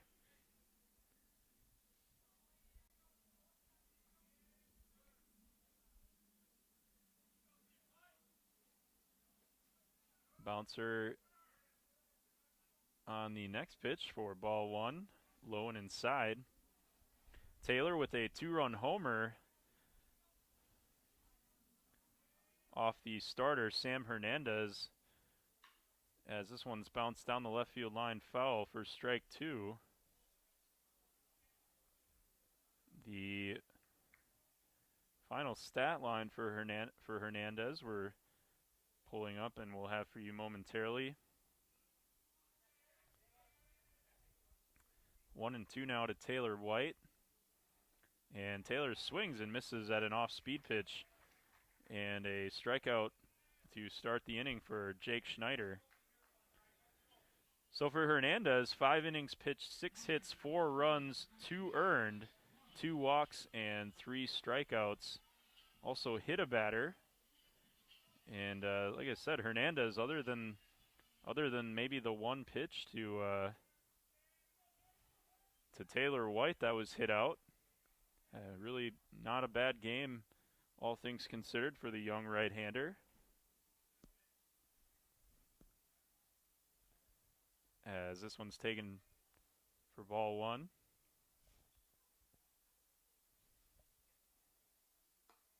Up high to Matt Corman for ball 2. Corman is officially 1 for 1 today. He had a single and has drawn a walk. That one is belt high for strike 1.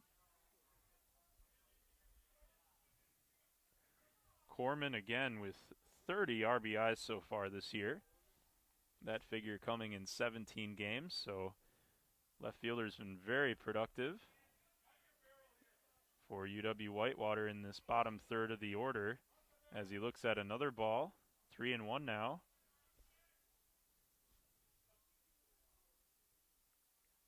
Bottom of the 6th, Warhawks with a 4-2 lead, and this one's skied into right.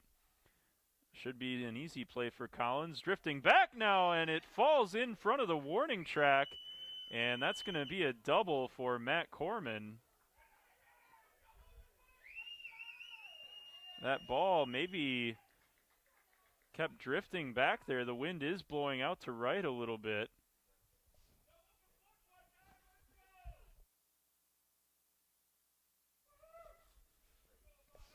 Yeah, so a misplay there from Jordan Collins leads to the double by Matt Corman. That's a tricky wind out there in the outfield, especially when it's blowing hard here at Miller Stadium, and visiting outfielders definitely having some issues, not just this year, but every year. Seems like there's a handful of misplays every year. Abato looks at strike 1. Jason is 1 for 2 today. He was robbed of a base hit on that great play by Gilland over at first. And Jason calls time and steps out. 0-1, 1 out. Runner at second is Matt Corman after that misplay and double.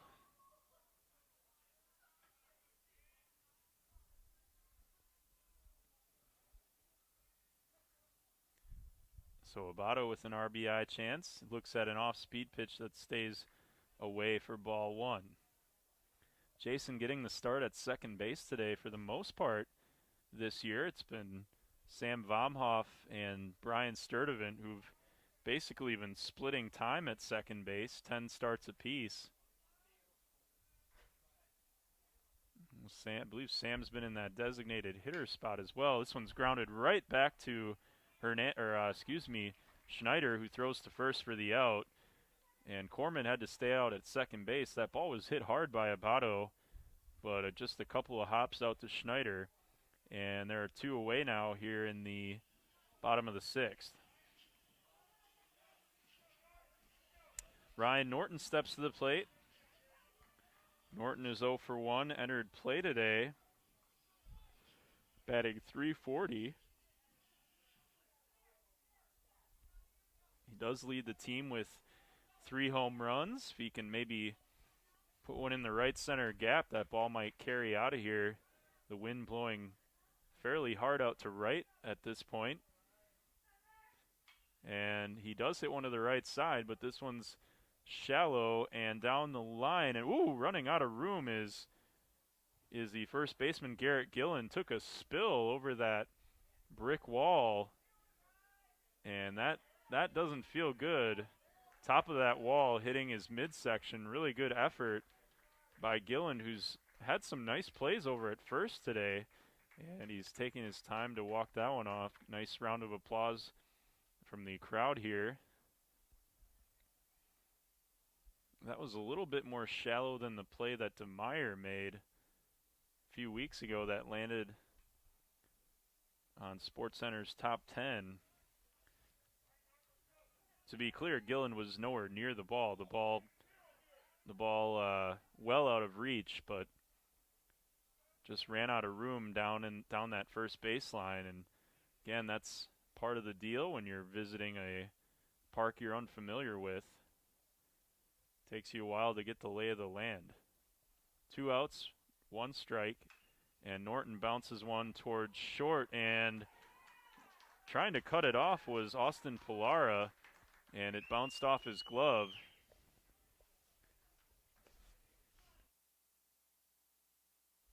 That's a base hit for Corman, or I should say for Norton. Kind of a slow bouncer. Not sure if a good throw would have gotten Norton anyway, even though it is a catcher running. It was hit slow enough that I think Norton beats out a throw. So an infield hit for Ryan Norton. Corman moves to third, and that brings up Zach Campbell with a chance to drive home a run, maybe 2 with a gapper, as this one's hit first pitch into left. Drifting toward the line and making the catch is Jake Wegner for out number 3.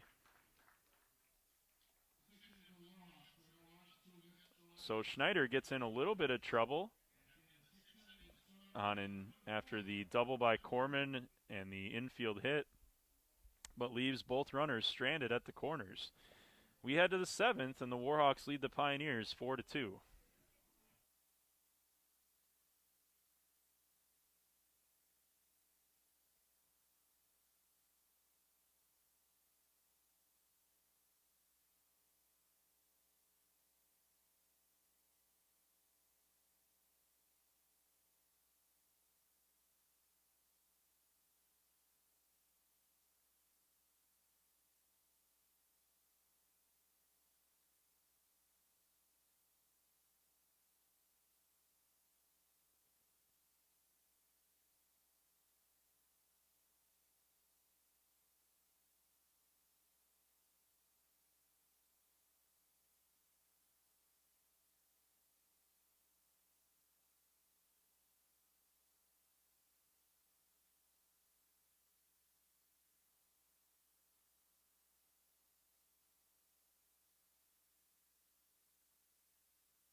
Top of the 7th, and UW-Platteville will send Austin Pilara to the plate. Warhawks with a 4-2 lead over the Pioneers. Kind of a grinding effort today for the Warhawks. They've had runners on base with opportunities. Just haven't been able to break this game open.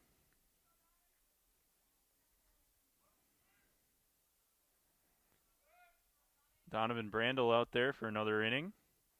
And he throws a first pitch strike to the Pioneers' third baseman. Brandel hasn't been perfect, but he's been pretty darn good so far. This one's low and inside for ball one.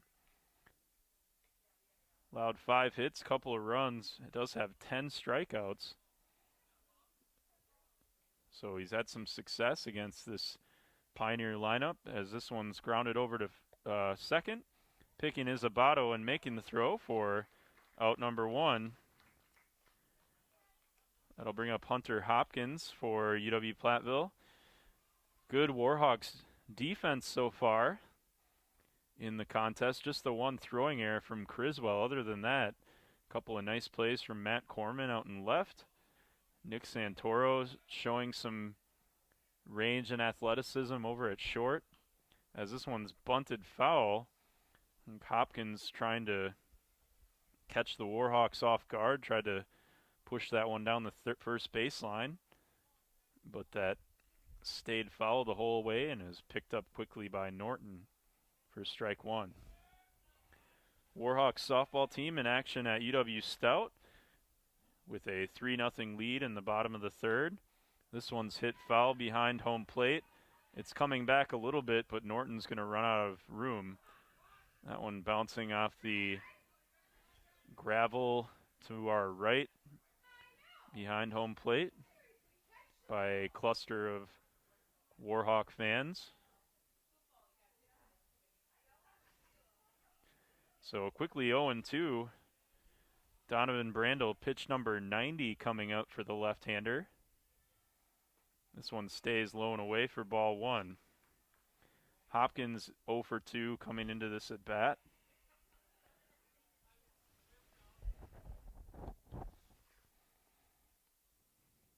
Another pitch low for ball 2. This one getting away from Ryan Norton. 2-2, 1 out, top of the 7th. UW-Whitewater with a 4-2 lead over UW-Platteville. Grounded towards short. Toward the hole at second is Santoro. Easy throw over to first for out number 2. And when I say easy, I mean that Santoro makes it look easy. Not an easy play by any means, but very smooth over there at short. And with 2 away, we head back to the top of the order, and Jake Wagner, who's given Brandel some problems today, has a couple of doubles, and Brandel starts him off with a good off-speed pitch for strike 1.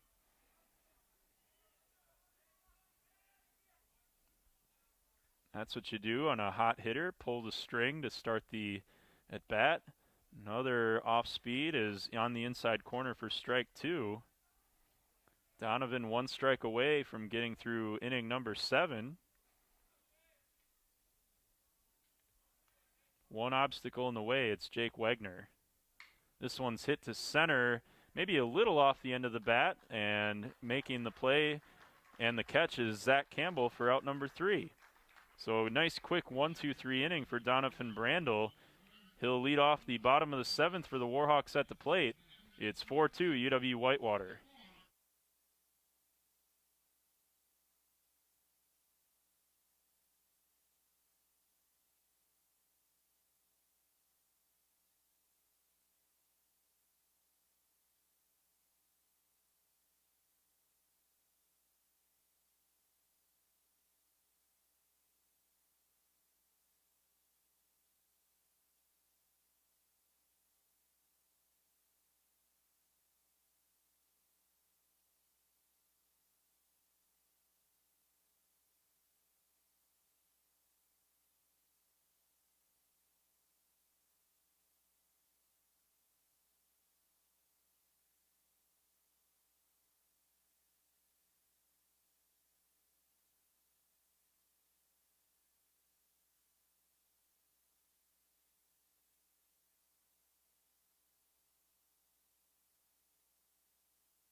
We are in the bottom of the 7th, and the Warhawks lead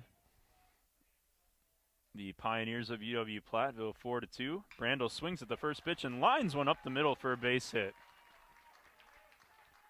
First hit of the game for Donovan and the 9th of the game for UW-Whitewater.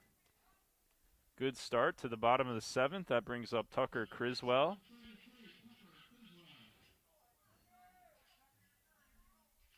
So Jake Schneider back out for his second inning of work. A new third baseman for UW-Platteville. It's Mitchell McLaughlin, a freshman from Amboy, Illinois. Defensive substitution for Chad Harris, head coach of UW-Platteville, as this one's taken for strike one by Criswell.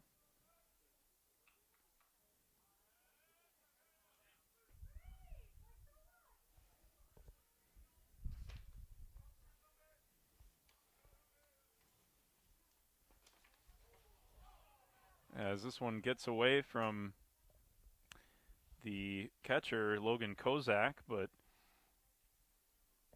Brandel not with a big jump over there at first, had to stay put.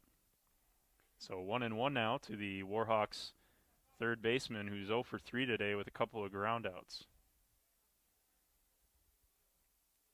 Criswell drives one out to right, and this one's sailing back and still going toward the line and making the catch. And running into the wall is Jordan Collins, who a bit of an adventure out there for Jordan. Had that misplay on the Matt Corman double last inning, and staying with that one again. The wind very tricky, blowing out to right. So a nice job by Collins to stay with that fly ball by Criswell. So with one out, that brings up Jacob DeMeyer. Runner over at first is the pitcher, Donovan Brandel. This one low and away. Snap throw down to first, and Brandel's back without a tag. Kozak's thrown a couple runners out at second base, trying to steal. And tried for that backdoor pickoff there on Donovan Brandel. With one out here in the bottom of the 7th. DeMeyer 0 for 2 today, and looks at another throw down to first, and Brandel's back. 2-0 now to DeMeyer, who's looking for his first hit of the contest.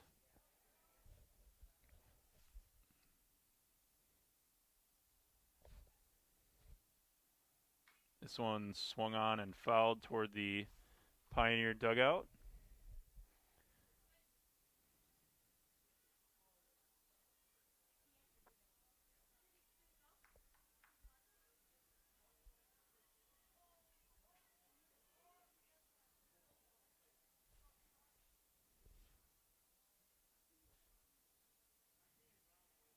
DeMeyer hits one through the left side for a base hit.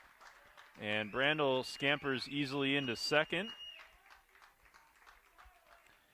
So the Warhawks in business with runners at first and second and one out. And that'll bring up Nick Santoro, who's already got a couple of hits.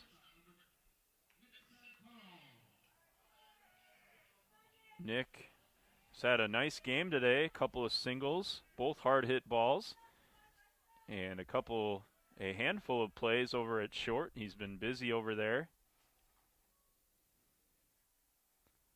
One out here in the bottom of the 7th. The Warhawks looking for some insurance runs here, as this one is high for ball one. Again, the Warhawks and Pioneers, their second doubleheader of the week.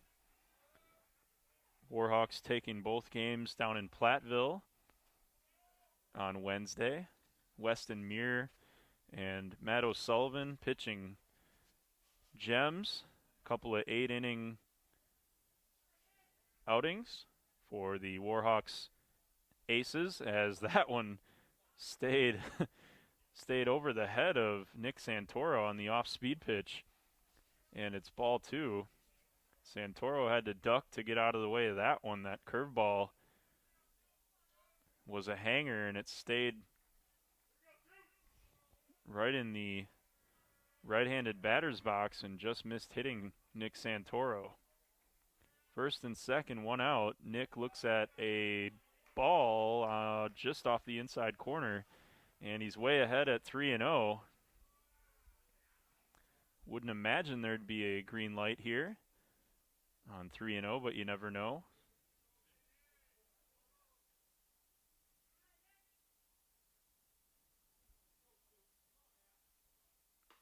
And he looks at a strike. Was definitely the upper part of the zone. Nick was one step out of the batter's box on his way to first. So 3-1 now from Schneider to Santoro. Brandel out at second and DeMeyer out at first after a couple of singles.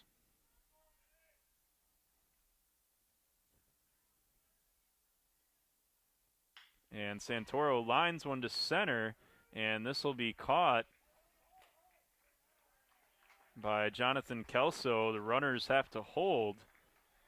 Another well-hit ball by Santoro, but he comes up empty on the line out to center. So Taylor White will get a chance. He's been one of the offensive stars of the game for UW-Whitewater so far. Hit that home run over the 367 sign in left center to give the Warhawks a 2-1 lead back in the second. This one's hit up the middle. Good positioning by the shortstop, who tosses to second for out number 3. That's Hunter Hopkins. On the play, underhanding to Mullins for the force out to get DeMeyer and end the inning.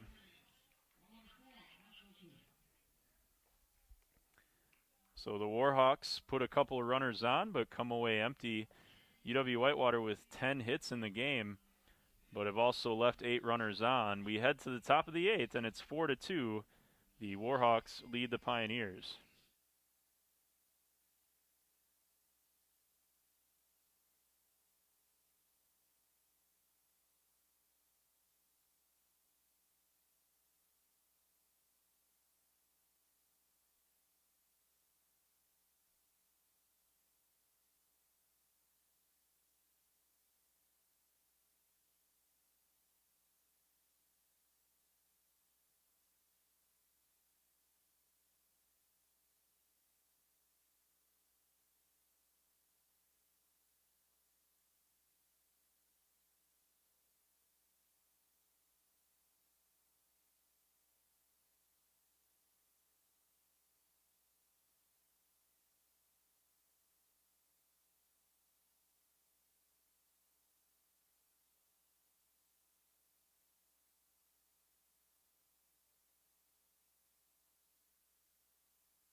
Top of the 8th, and UW-Whitewater leads UW-Platteville 4-2. We do have a new pitcher in the game for the Warhawks. It'll be Ben Muscatello, a junior from Evergreen, Colorado. Ben will make his 5th appearance of the year, all in relief. 5 1/3 innings, 11 strikeouts for the right-hander.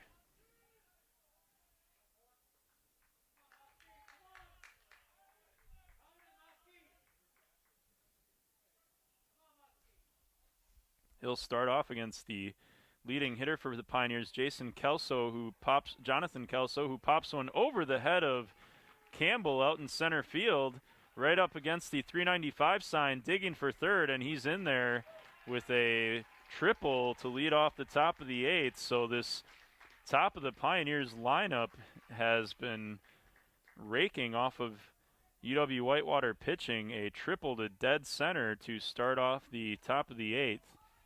So Muscatello with a runner over at third and nobody out as the Warhawks hold a 4-2 lead.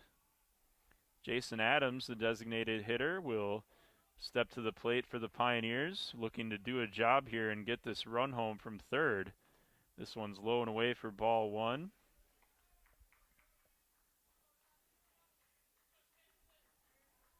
Muscatello joining the Warhawks in 2020 after As this one's grounded toward third, Criswell looks the runner back, throws to first for the out.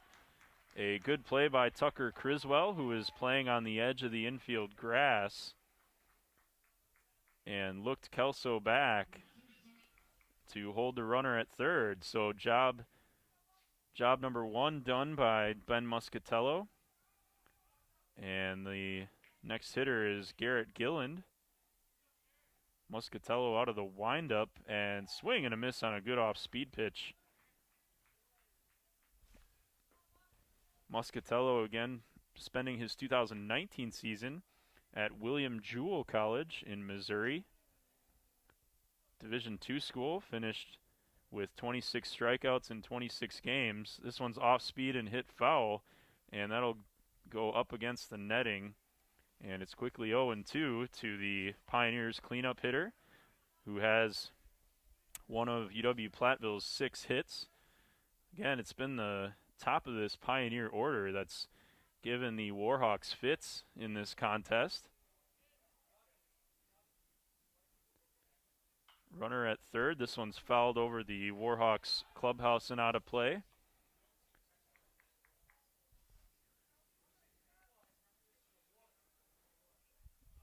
Wagner and Kelso combined 5 for 8.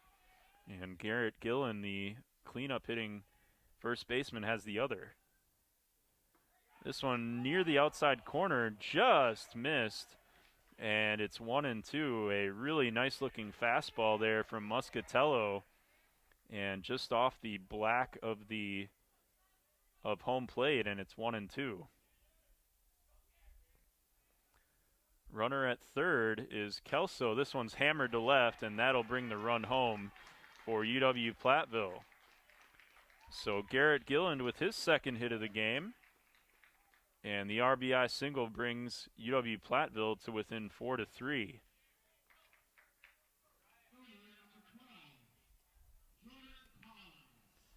So that leadoff triple proving to be meaningful for UW-Platteville. They cut their deficit. They cut their deficit now to 1. This one is low and away. Nice block by Ryan Norton. Batter is Jordan Collins, who's 0 for 3 so far.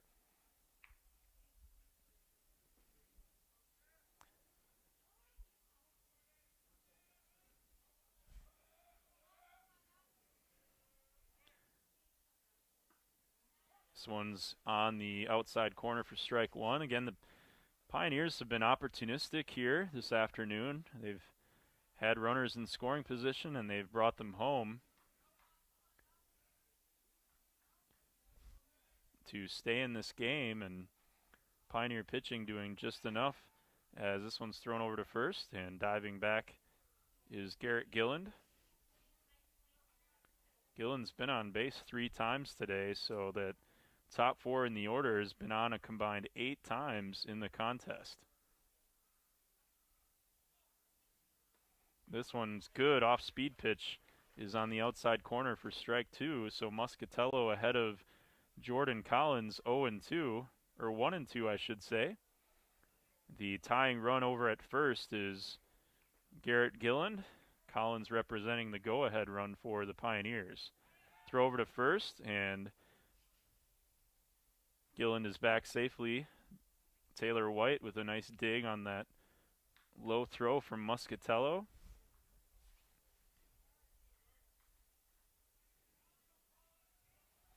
Warhawks looking to get back in the dugout with a lead still. Good off-speed pitch, and swing and a miss by Collins for strike 3. So 2 outs now, and that'll bring up Grant Mullins, the right-handed hitting second baseman. 0 for 3 so far today, with Gilland over at first. Big sweeping hook is right in there for strike 1. 3 runs, 7 hits, 3 errors for the Pioneers. 4 runs, 10 hits, and 1 error for UW-Whitewater. And this one's low and away, and throw down to first, and a good throw would have gotten Garrett Gilland.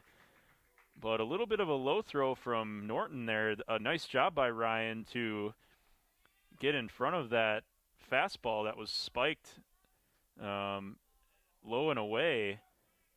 And Gilland had a big jump thinking he was going to advance on the wild pitch.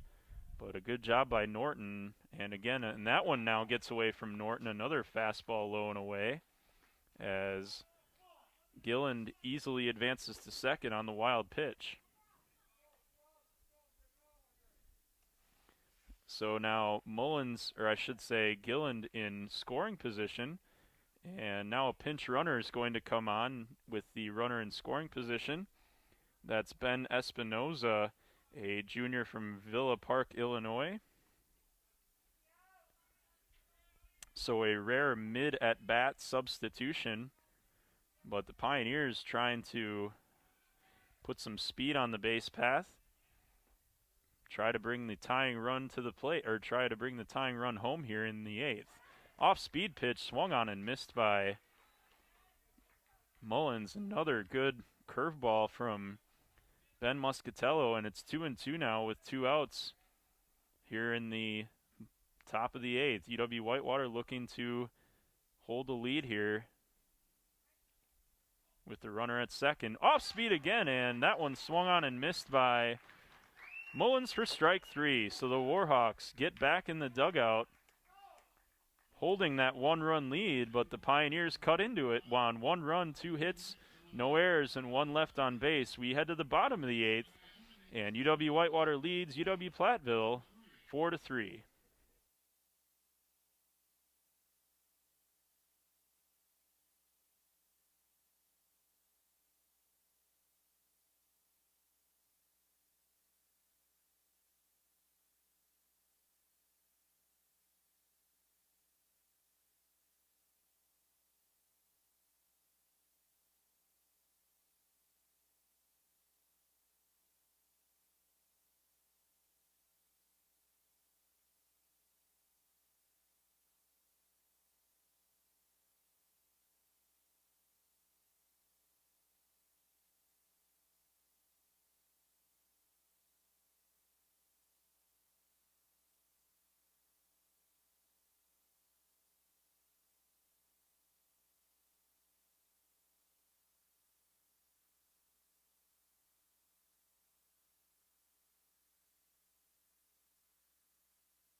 Bottom of the 8th here at Miller Stadium. The Warhawks with a 4-3 lead. The Pioneers have been inching their way back.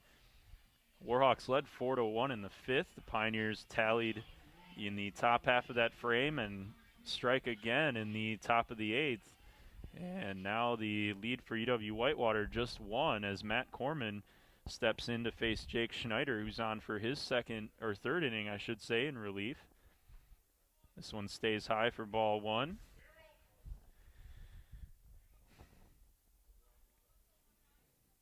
Nail biter here in game 1 of this doubleheader. Corman looks at a ball low and inside. Matt's been on 3 times today. He was left stranded back in the 6th after a single. And Corman sends this one to right, and this one's slicing toward the corner, and that's out of play into the Warhawk bullpen for strike 1.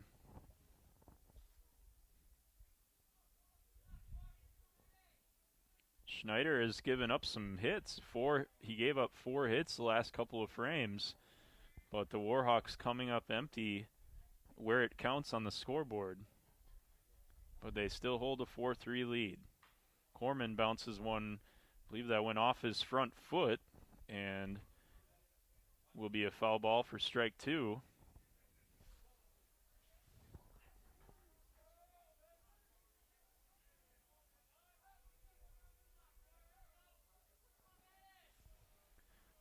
So 2-2 now after Corman was ahead 2-0 from Jake Schneider. This one's check swing down the first baseline and fair, And making the play, throwing to Schneider at first, is the new first baseman. That's Wyatt Molitor. So Corman is retired, and that brings up Jason Abato. Apologies on the lack of an update there to start the inning. Wyatt Molitor, a freshman from Reedsburg, Wisconsin, came in for the pinch runner Espinoza over at first. So he'll be playing there for the 8th inning as Abato takes a ball. Jason is 1 for 3 so far today.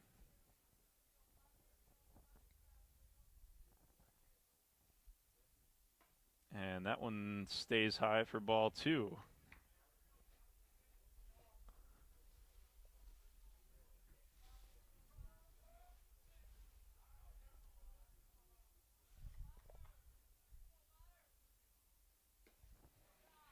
Another ball, and Abato way ahead at 3-0. 1 out here in the bottom of the 8th.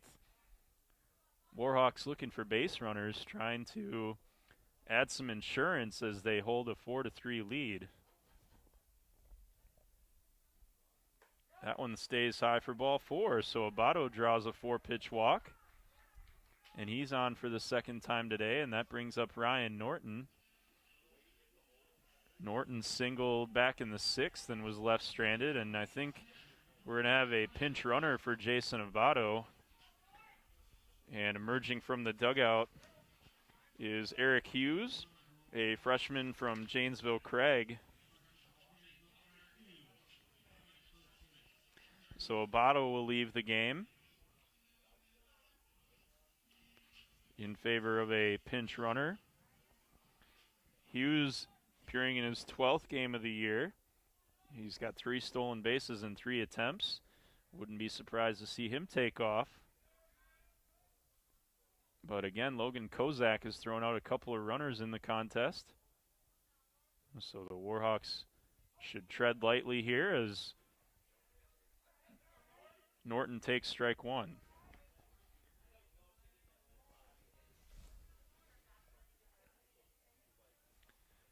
Ryan again missing the some previous games, is back in the lineup as the throw over to first. And Hughes is back safely.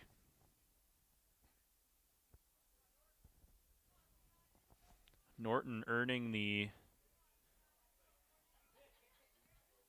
starting spot out of spring training last year. This one's grounded toward the hole at short. Backhanded play, throw to first, and Norton is safe.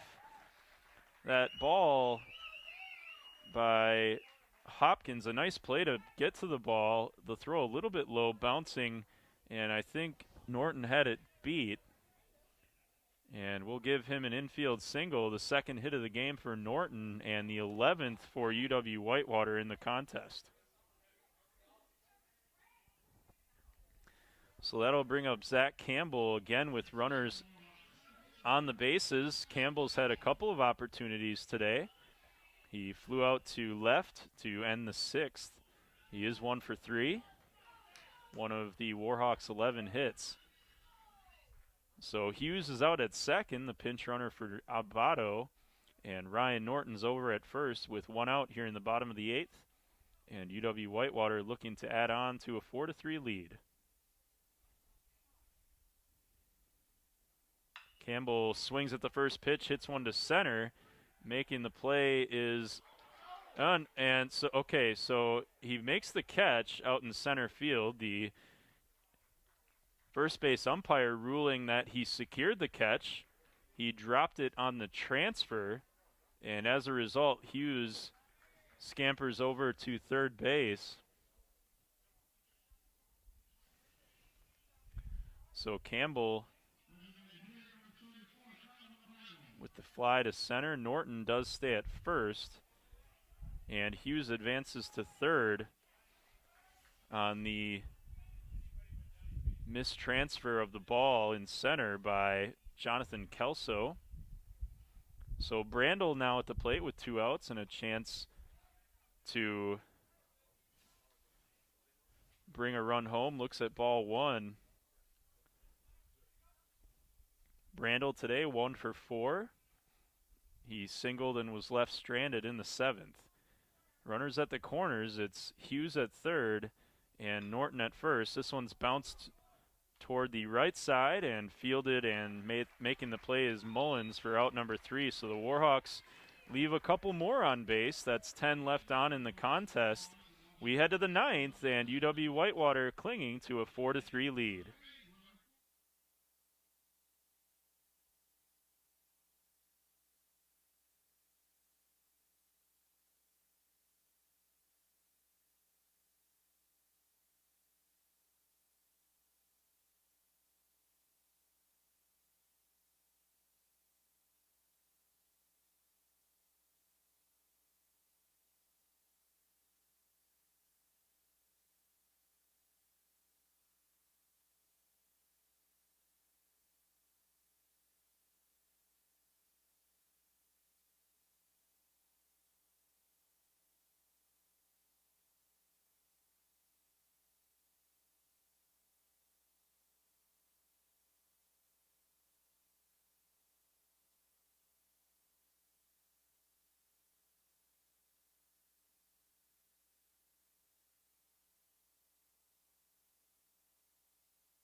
So it's the top of the 9th here at Miller Stadium, and the Warhawks lead the Pioneers 4-3. Couple of changes for UW-Whitewater. After the pinch runner came on for Abato, that was Hughes. Hughes is replaced by Brian Sturdivant over at second base. Sturdy, a junior from Burlington, Wisconsin. And stepping onto the mound is Connor Moroder. And this is a save opportunity for Connor. Moroder, a big right-hander from Pewaukee, Wisconsin, making his 7th appearance of the year. 13 1/3 innings pitched. He's allowed 3 runs, 6 walks, and has struck out 12 batters. Connor, with a 3-0 record, 2.03 earned run average, has been very, very strong in relief for UW-Whitewater here in 2021.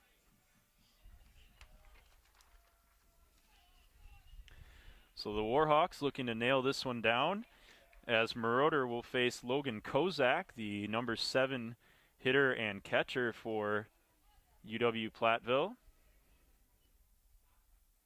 First pitch is hit foul down the right field line and out of play. Connor has taken a winding road here into this 2021 season. Started his career at Illinois State, as this one is swung on and missed for strike 2.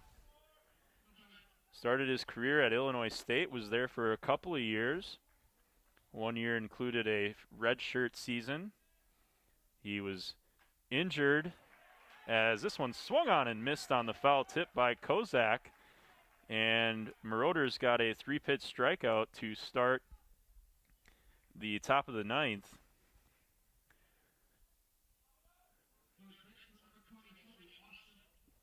Connor was injured in his first season, 2018, down in Florida. Suffered a season-ending injury, as this one's taken for a ball by McLaughlin. McLaughlin making his first plate appearance of the contest. So far this season does have 8 RBIs on 12 hits, as this one's taken for strike 1. So McLaughlin, a good hitter, batting over little over 300 for the Pioneers. Does have some power to the gap. He has 3 doubles, so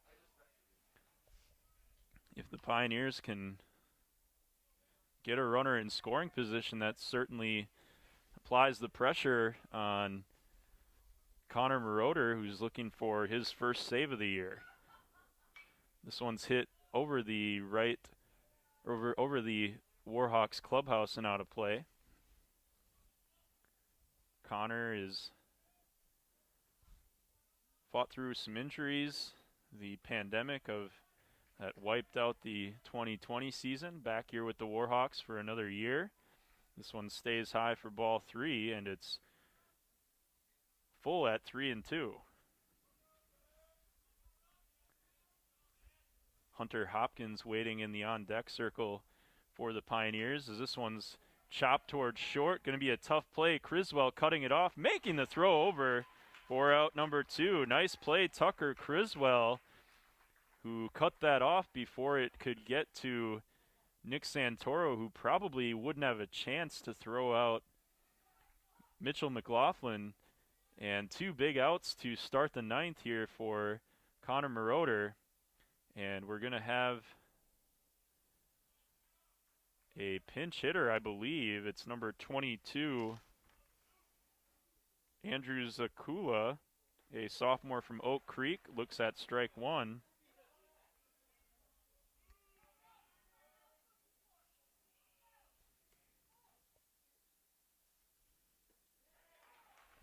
So Zakula, as he swings at strike 2, Zakula's got a 286 average, 12 for 42, does have a home run and 5 RBIs. Getting a chance here late in the game as that fastball is high for ball 1. Pioneers down to their final strike here in game 1.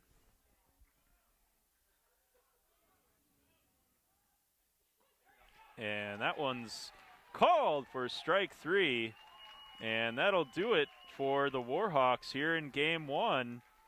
Getting it done despite leaving 10 runners on base offensively. A clean 1-2-3 inning for Connor Moroder, who picks up his first save of the year. And the Warhawks take game 1 4-3 here at Miller Stadium. So the Pioneers dropped to 8-11 on the year. The Warhawks improved to 16-2. Pioneers now 4-7 in the WIC. The Warhawks improved to 10-1. Donovan Brandel, the winning pitcher, he improves to 3-1 on the year. The save goes to Connor Moroder, his first save of the year. And the losing pitcher is Sam Hernandez, a good outing by the young right-hander, but he drops to 2-3 on the year. And we'll be back for game 2. It looks like approximately 3:40 will be the start time for the first pitch in game 2. 3:40, 3:45. We'll be back here right on the same feed on the Warhawk Athletics YouTube channel. So the final again in game 1, 4-3, UW-Whitewater takes it. And we'll be back in about 25 minutes with the start of game 2 here in Whitewater.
just about set to go here in Game 2. The Warhawks hosting UW-Platteville, taking Game 1 4-3. Kind of a tough grinder type of game where you just kind of have to scratch and claw and make big plays, and the Warhawks did just that, despite the top of the order for UW-Platteville, which did some damage against Warhawk pitching.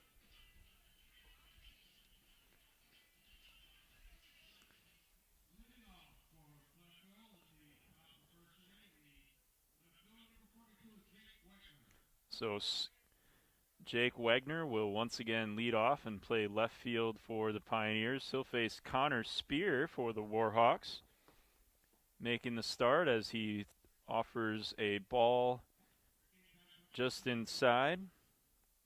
Spear 1-0, a 1.96 ERA. This is his 4th start, 7th appearance. Curveball hit up the middle and through for a base hit past the diving Santoro. So Jake Wagner picks up right where he left off. He's got a leadoff single here in the top of the first. Jonathan Kelso will come to the plate. Also a menace to UW-Whitewater in the opener. He'll bat with a runner over at first, and Jake Wagner. This one's fouled off on the right side behind home plate. Spear, a senior right-hander from Highland, Indiana, graduate of Mount Carmel High School in Illinois. 23 innings pitched, 14 hits, 7 runs, 5 earned, 10 walks, and 26 strikeouts as the ball's thrown over to first base, and back in time is Wagner. Next pitch stays high for ball 1. Left to right on the infield, it's Criswell at third, Santoro at short. Sam Vomhoff getting the start here at second base in Game 2, and it'll be Donovan Brandel over at first. Next pitch hit foul over the Warhawks clubhouse for strike 2. Connor Spear has been, again, very good for this Warhawk rotation. All 4 starters with ERAs below 2.03.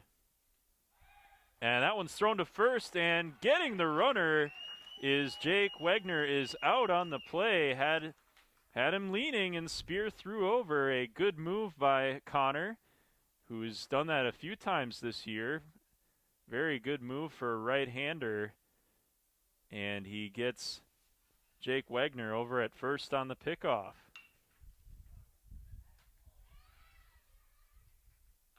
And now this one's hit kind of a awkward looper over to short. And Jason Kelso is aboard on the play.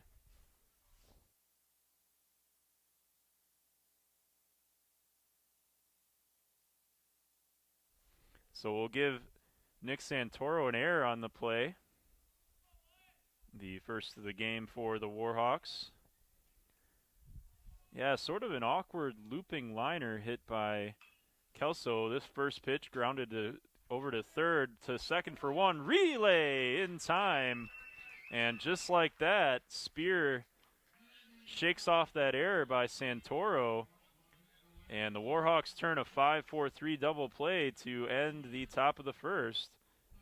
So the hit and the error, nobody left on. We head to the bottom half. The Warhawks coming to bat here in Game 2.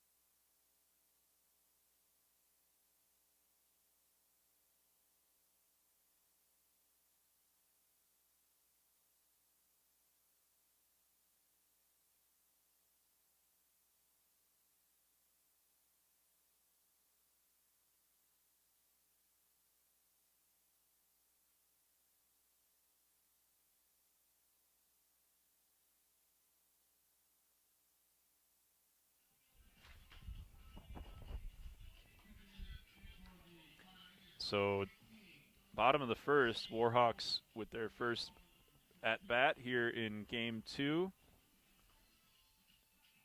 That first inning happened kind of quickly, but a looping liner hit to short by Kelso, and it was in the back of the glove by Santoro, and kind of rolled out. May have had some spin on it, and Santoro made a good throw, but it was just a little bit late, and so the error on Santoro put the runner at first, and then on the first pitch, Wyatt Molitor bounced into a 5-4-3 double play. So that ended the top half of the first. And here we are in the bottom half, and it'll be Nick Santoro now back in the leadoff spot for UW-Whitewater as he takes a strike from the pitcher, Shane Nolan, for the Pioneers. This one's in down low for ball 1. Nolan making his 5th start of the year, 1-1 with a 7.88 ERA, as this one's in for strike 2. Nolan 16 innings pitched and 16 strikeouts, does have 14 walks on the year. That one's high for ball 2. Santoro looking to stay hot at the plate here. Had a couple of hits in game 1. As this one's hit hard over to second, and a 2-hopper is picked up and made the play is Grant Mullins for the first out. Mullins bobbled momentarily. That ball hit pretty hard by Santoro, who's hit the ball well today and had enough time to make the throw over for out number 1. That brings up Randall, who hits the first pitch into left, and playing shallow was the left fielder for UW-Platteville, Jake Wagner, and he makes the catch for out number 2. So as quick as the top of the first went, the bottom is moving along quickly as well, as Shane Nolan has a couple of quick outs, and that brings up Tucker Criswell, who's back in the Warhawk lineup, as this one is fouled back toward the screen for strike 1.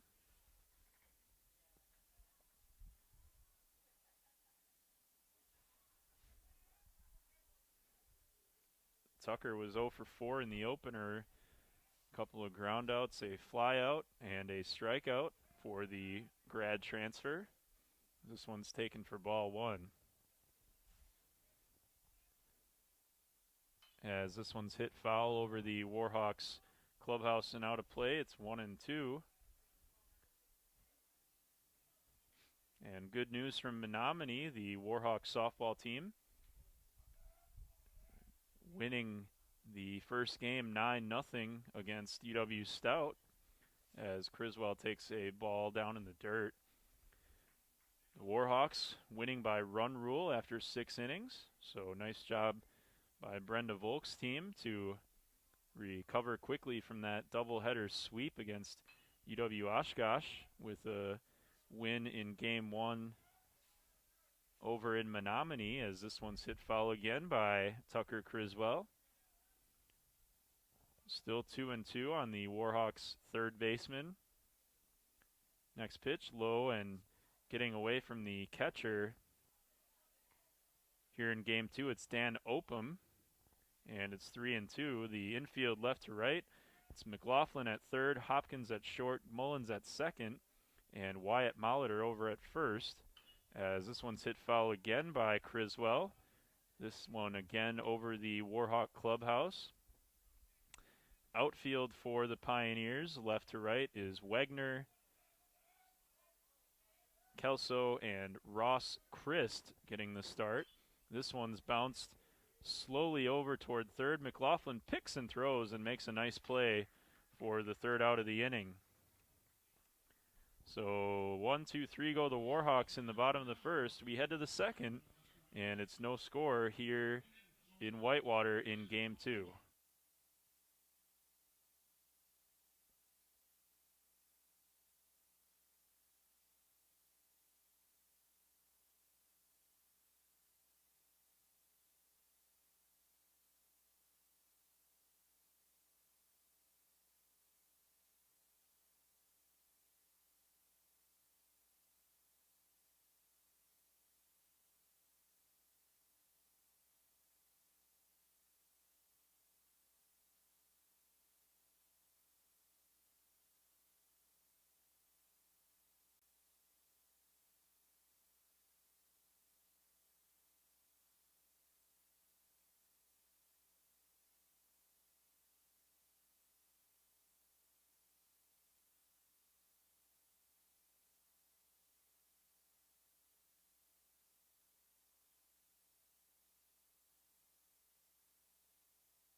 top of the second, and the Warhawks and Pioneers are scoreless here in Game 2. Andrew Zakula, designated hitter for Platteville, takes the first two pitches, and it's 2-0 from Connor Spear.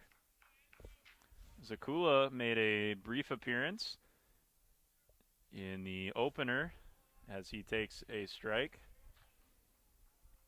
I believe he came in to hit in the top of the ninth and was struck out by Connor Moroder, as this one is in there for strike two. One hit so far in the contest here in Game 2. That was Jake Wagner, and this one swung on and missed by Zakula for strike three. First punch out of the game for Connor Spear, and that'll bring up the right fielder, Ross Christ. Christ in his 14th game of the year for the Pioneers. A .250 hitter, 1 homer and 9 RBIs as he swings at a first pitch strike from Spear. This one's low and away, dug out by the Warhawks' new catcher, Ian Drays. Drays, a local native from graduate of Jefferson High School, as this one's hit foul on a line by Christ, who is a native of Sheboygan Falls, Wisconsin, and a junior at UW-Platteville. Spear ahead 1-2 with one out. This one is way outside for ball two, getting away from Ian Drays.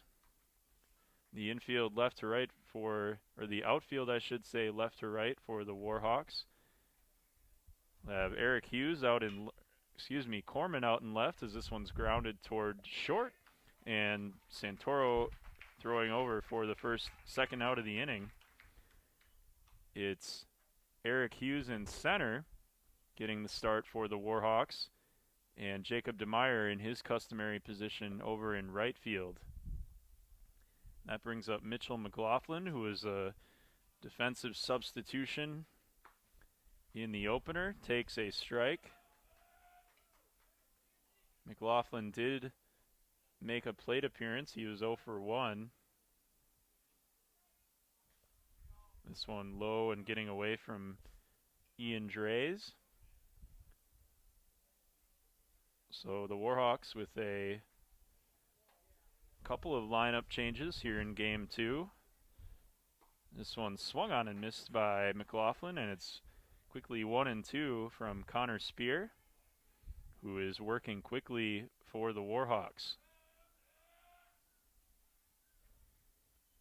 This one's hit foul down the right field line and out of play over the Warhawks bullpen. UW-Whitewater 16-2 to start this 2020 season, as we are right near the halfway point, and this one hits McLaughlin, and Spear puts a runner on with 2 outs here in the top of the second. That brings up Grant Mullins.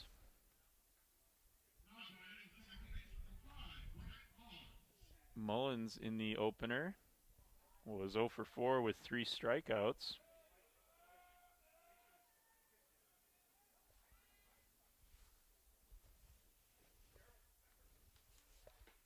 As Spear delivers a ball outside and maybe a little bit low as well.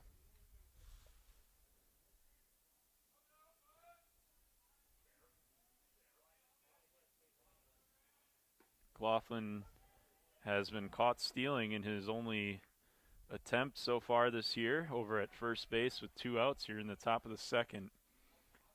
1-1 count now to Mullins, the right-handed hitting second baseman. Swing and a miss. Good pitch on the outside corner by Connor Spear, and he's quickly ahead of Grant Mullins, 1-2.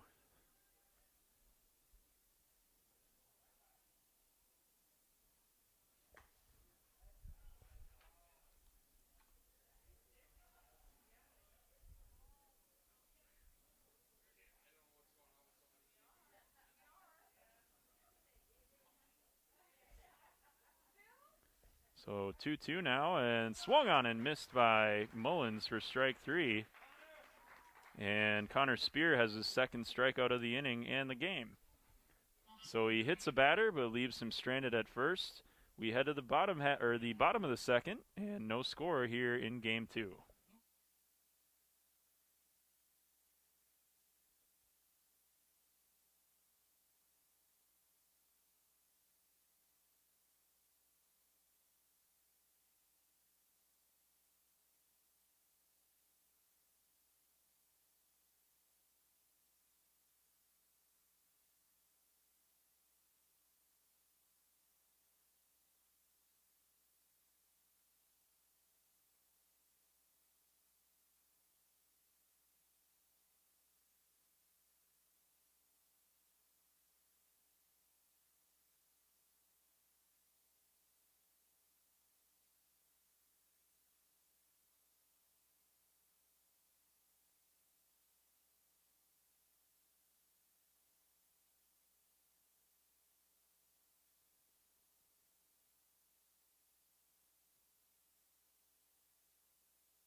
Bottom of the second,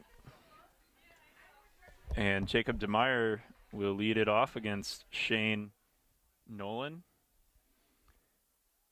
This one's hit hard to short, 2 bounces, and picked cleanly by Hopkins. Throw over to first is in time to get DeMeyer for the first out of the inning.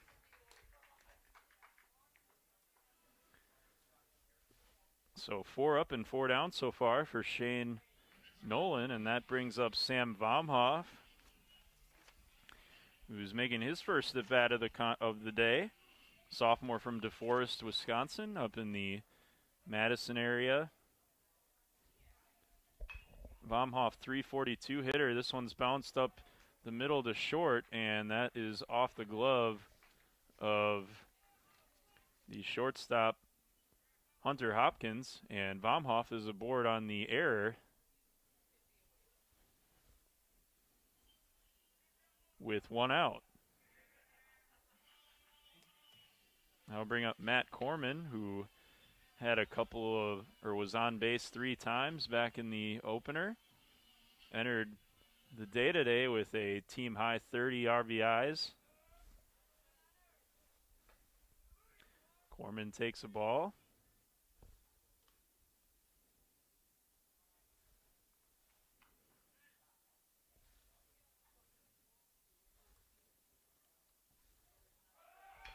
This runner going, this one's hit toward the gap in right center, and going back and making the play is Ross Christ near the 365 sign, maybe a step or 2 in front of the warning track for the second out of the inning. A good contact made there by Corman, but he comes up empty as Christ was in good position to make the running catch.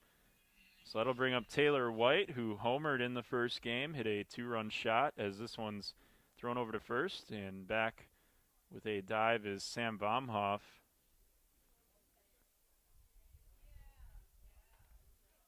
Taylor coming to UW-Whitewater from Colorado as he fouls this one over toward the Warhawk dugout.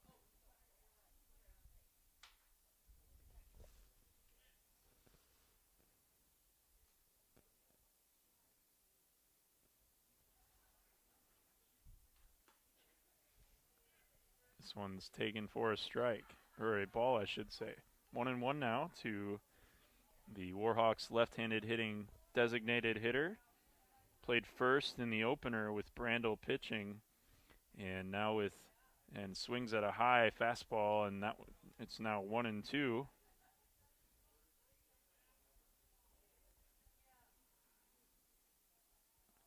Now with Brandel at first, he's in the designated hitter spot.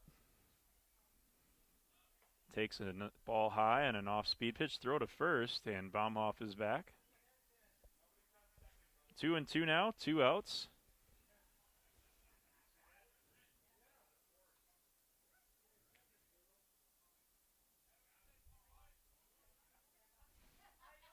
Another throw to first, this time by Nolan, and Baumhoff back safely. Pioneers may be expecting a steal here with 2 outs and nobody on, or 2 outs I should say, and White at the plate. He fouls one over the Pioneers dugout, now to play.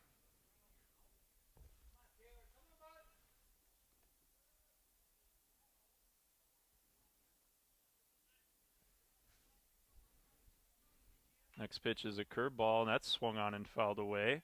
So good at bat here by Taylor White, staying alive at 2-2, spoiling a couple of good pitches.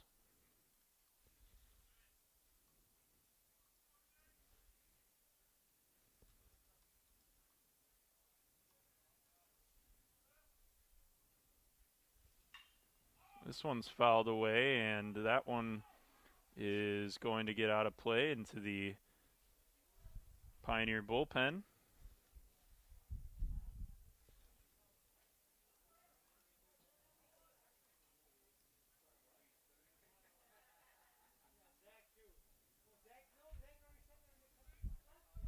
So still 2-2 to Taylor White, and Taylor looks at a strike on the upper half of the zone. That's the first punch out of the game for Shane Nolan, and Nolan pitches around the error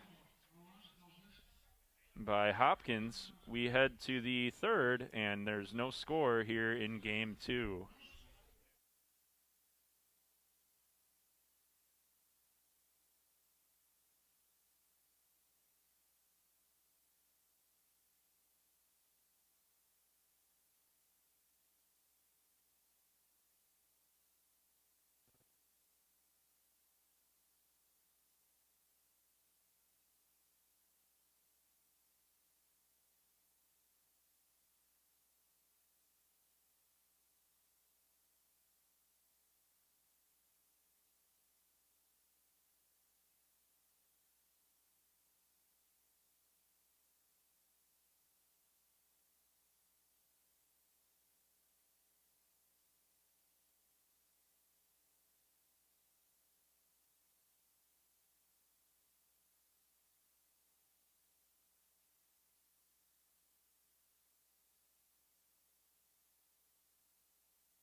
Top of the third, Connor Spear back out for the Warhawks. And the hitter, Dan Opum, swings and misses for strike 1. A senior from Glen Ellen, Illinois, swings at strike 2 and misses. So Connor Spear way ahead at 0-2.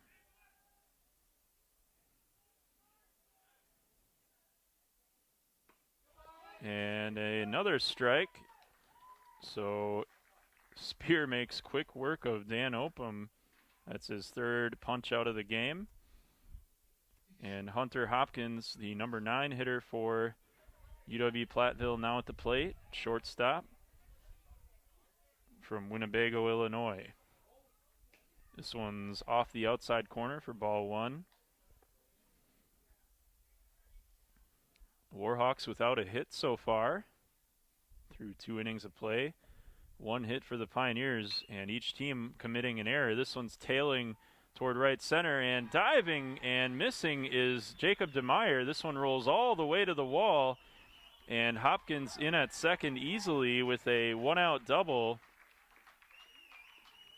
to right center field. Second hit of the game for the Pioneers, and that brings up this top of the order, and Jake Wagner, who's 1 for 1 today here in game 2.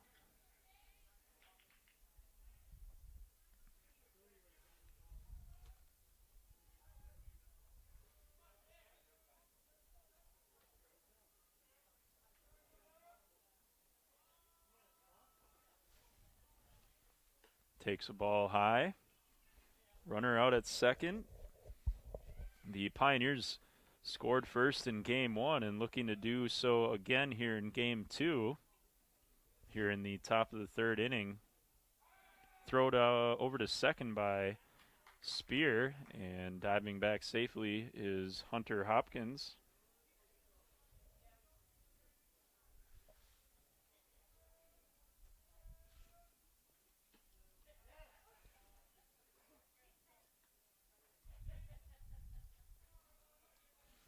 A strike for Connor Spear, and it's 1-1.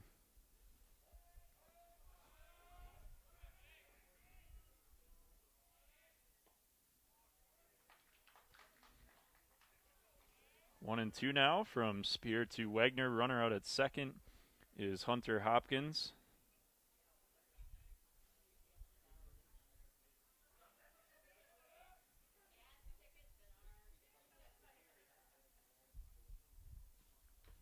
And a swing and a foul tip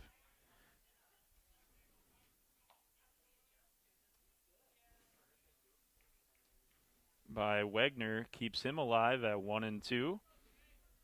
Just out of the mitt of Ian Drays, who's catching here in game two.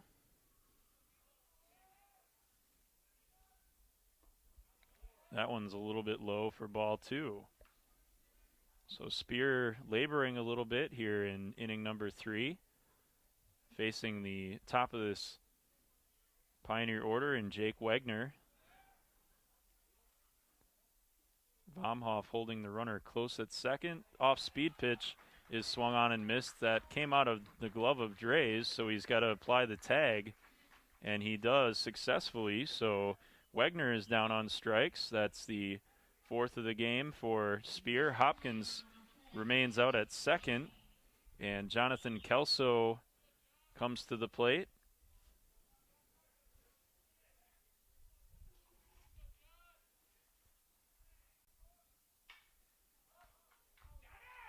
This one is hit foul down the right side and out of play.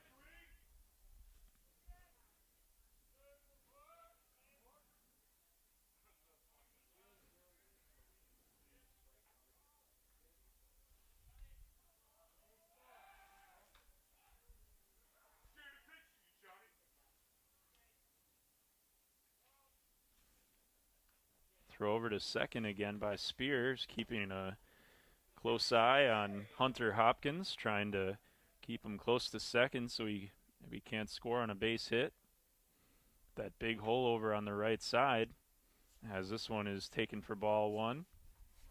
2 outs here, top of the third. The Warhawks and Pioneers are scoreless here in the second game of the doubleheader. Warhawks taking the opener 4-3. Spears' curveball just misses, and it's 2-1.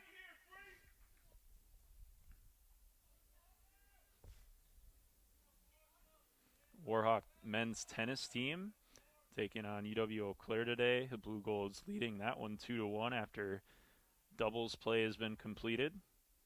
As that one is grounded over to short. Nice backhanded play by Santoro. And the throw to first is missed by Brandel. That one goes over toward the Warhawks dugout, and Hopkins will score all the way from second.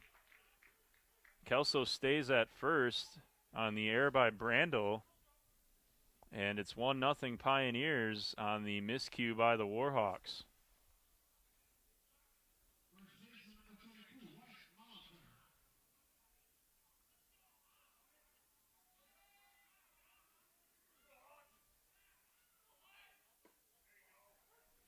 First pitch to Wyatt Molitor is in for a strike.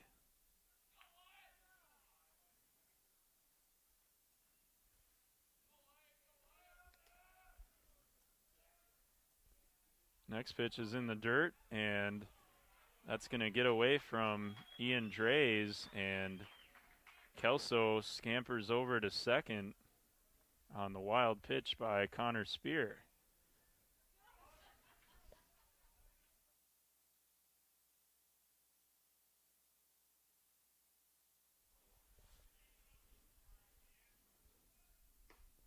Good pitch by Spear for strike 2.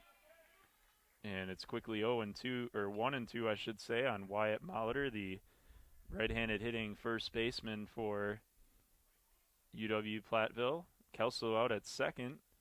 This one's off the outside corner for ball 2. So the Warhawks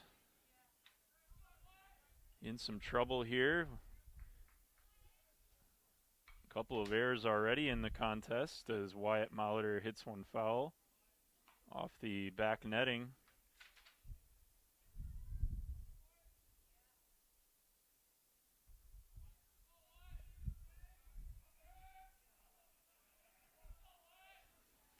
Two and two now, 2 outs, top of the third, 1 run already in on the error by Donovan Brandel at first base. That one, fastball, is just off the plate.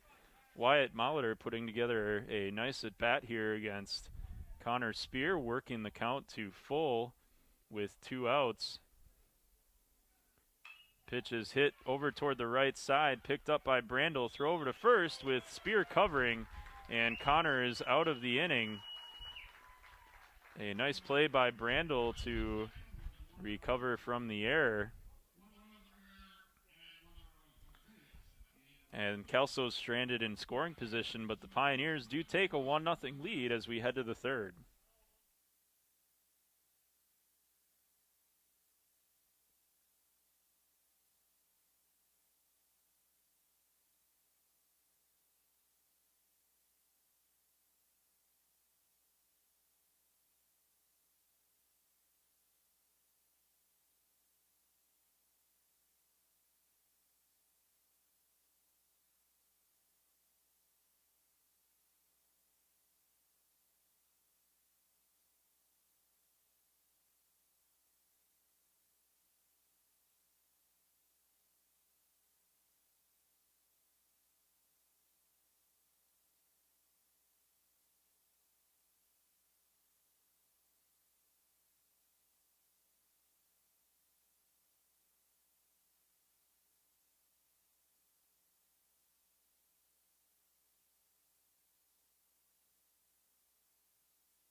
Bottom of the third, first pitch to Ian Drays is taken for a strike. Shane Nolan with a couple of clean innings so far for the Pioneers. That one is taken for strike 2. So Ian quickly behind at 2 strikes. Doing the catching today, graduate of Jefferson High School. As he swings and chops one out in front of the plate. Going to be a tough play, throwing over, and by Opum, and the runner is safe. A good dig by Wyatt Molitor, but Drays beat it for an infield single.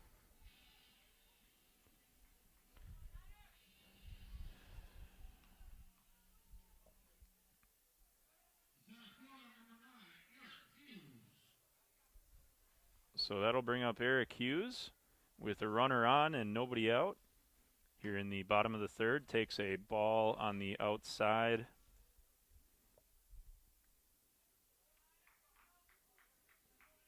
Hughes is hitless in 8 at-bats so far this year. He has drawn 3 walks, also scored 5 runs as this one's hit out to right center. And going back and making the catch is Ross Christ for the first out of the inning. Yeah, the wind pushing that one a little bit toward the right field line. Also a little bit of sun out there in right field. That can be difficult to deal with. So Nick Santoro will be the hitter as we get back to the top of the order. Nick is 0 for 1 here in game 2. Drays is at first, and Santoro bunts one down the third baseline, charging and making the play to throw over, and Santoro is safe. on another infield single for the Warhawks. That play very close at first base. And Santoro beats it out. Good speed for the Warhawk senior. Drays is at second, and that'll bring up Donovan Brandel, who's playing first base. Swings right over the top of an off-speed pitch for strike one. Donovan is 0 for 1 here in game 2.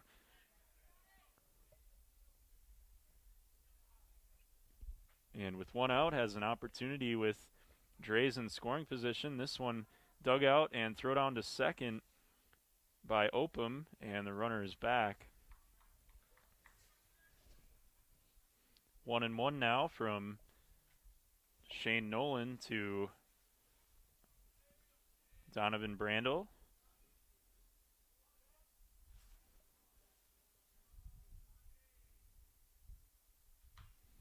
As this one's hit foul up along the third baseline for strike 2.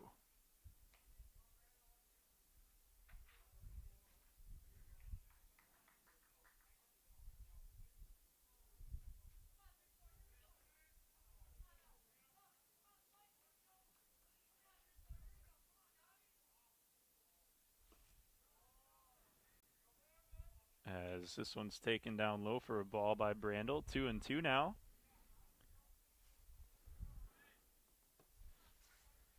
With runners at first and second, Donovan can put one in the outfield and try and score Drays from second. This one's outside on a fastball, and it's 3-2. Donovan's run it full against Shane Nolan. Pioneers with a 1-0 lead after the error by Brandel in the top of the third. This one's hit towards second, could be 2 to second for 1. Relay is in time. A 4-6-3 double play. Grant Mullins to Hopkins to Molitor in plenty of time on the hard hit ground ball by Brandel. And that'll do it for the Warhawks in the third. So we head to the fourth, and it's 1-0 Pioneers.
Welcome back to Miller Stadium.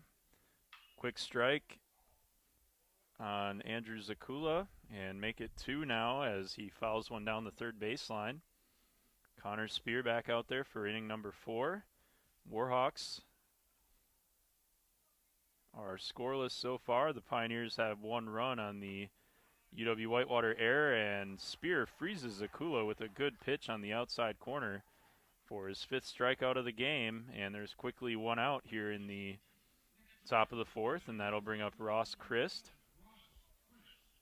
Christ is 0 for 1 here in game 2.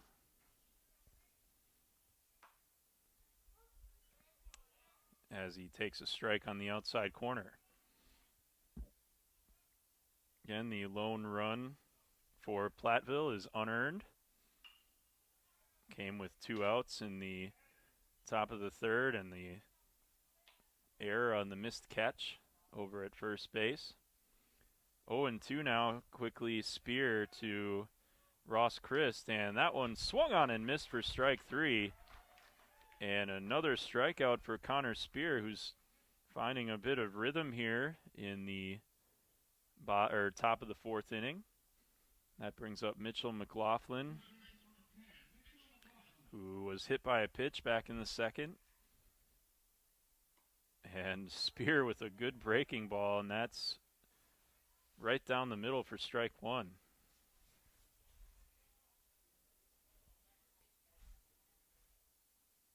This one's dribbled down the third baseline and foul, and Spear again ahead 0-2.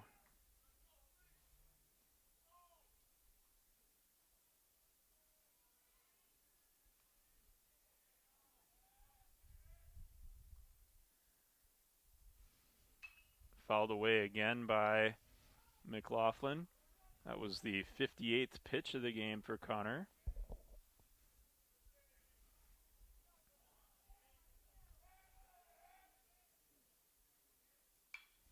That one's hit toward right, and blocking the sun and making the catch is Jacob DeMeyer for out number 3. So a quick 1-2-3 inning for Connor Spear, just what the doctor ordered to get the Warhawks back in the dugout.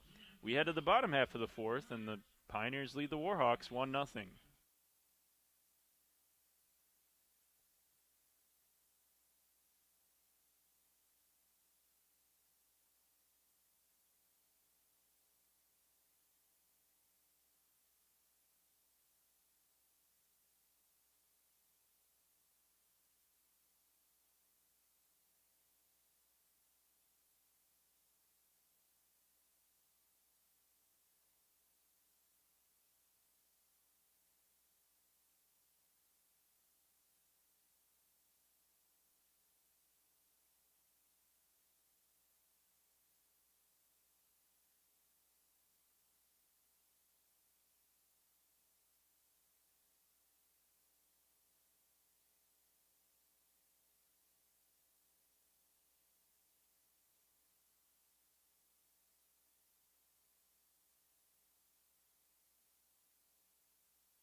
Tucker Criswell, the batter for the Warhawks here in the bottom of the 4th. UW-Whitewater looking to get something going offensively here. It's been a bit of a rough start here in Game 2 as Criswell fouls one off. A couple of infield singles for the Warhawks back in the bottom of the 3rd, but nothing really hit all that hard off starter Shane Nolan. A couple that were right at some fielders, but UW-Whitewater looking to get something going here with their number 3 hitter Criswell at the plate. 0 for 1 officially here in Game 2. This one's fouled off into the screen, and it's 1-2. Warhawks softball team underway in Menominee in Game 2. That score at 0-0 in the bottom of the 1st. As Criswell fouls off another pitch on the third base side. Again, a very pleasant day here in Whitewater. Maybe a tad windy as this one is just high. A good eye there by Criswell, and it's 2-2.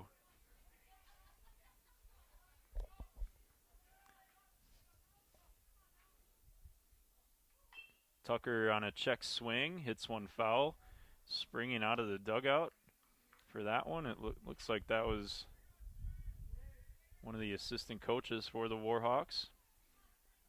And Tucker putting together a good at-bat here against Nolan. It's 2-2. Curveball, and he's under it and pops it up on the infield.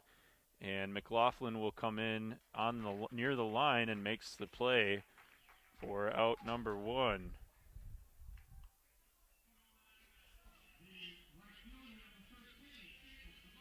Jacob DeMeyer will bat for the Warhawks in the cleanup spot once again and is 0 for 1 here in game 2. Swing and a miss on a foul tip for DeMeyer. That pitch the 48th of the game for Shane Nolan, so Warhawk hitters have been aggressive early in the count against the UW-Platteville right-hander. 1-1 now to Jacob DeMeyer, as this one's hit toward left center and right in front of the warning track, and settling under it to make the play is Jonathan Kelso for the second out of the inning.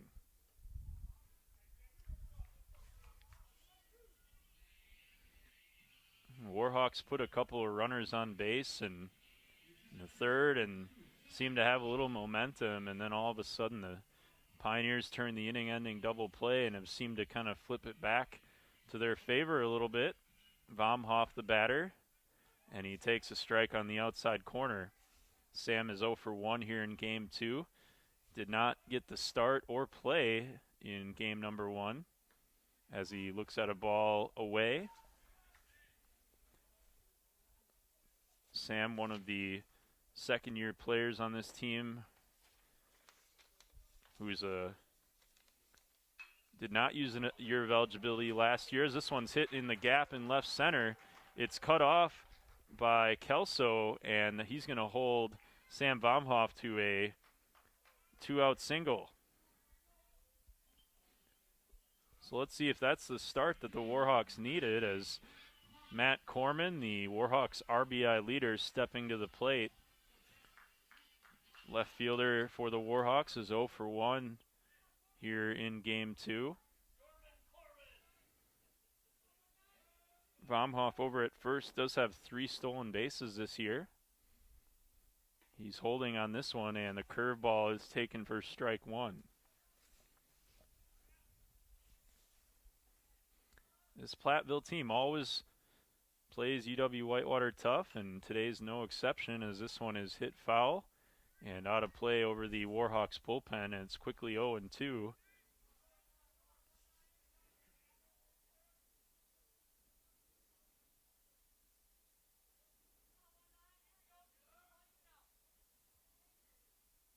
That one stays high for a ball. Shane Nolan doing good work for the Pioneers so far. That one's off the plate for ball 2.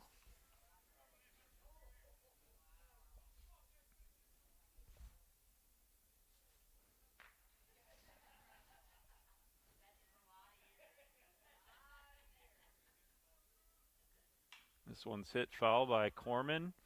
That's going to get out of play. So Matt stays alive at 2-2.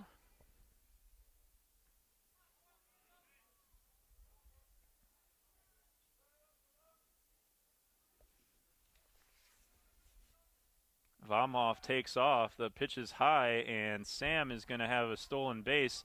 Ball gets into center, but Kelso quickly cuts it off. So Sam Vomhoff with his 4th stolen base of the year. The count does move to 3-2 as well. So now Corman with an RBI chance. He can put one into play. Grant Mullins from second base holding him on, now scampers back into the hole on the right side, and that fastball is spiked low and away for ball 4. So Matt Corman is on with a 2-out walk.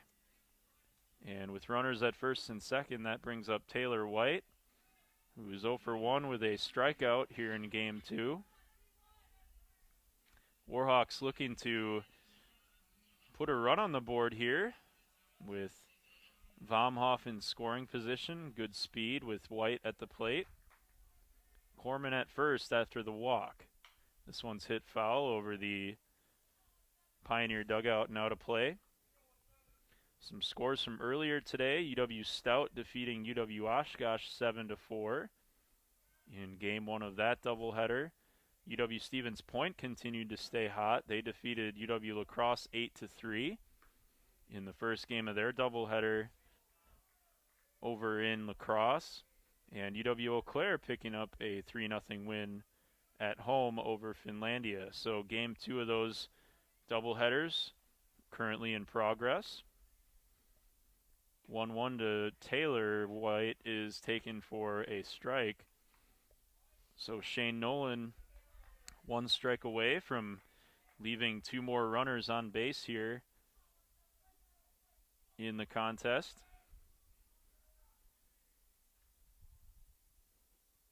Long look at Vomhoff, and White fouls one off back to the screen on a kind of a check swing. Warhawks defending WIC champions, regular season and tournament. Also hosting the NCAA regional back in 2019. This one's tapped down the first base line, and that'll go foul. Taylor staying alive on two consecutive pitches at 1 and 2. See if he can shorten up here and drop one in the outfield.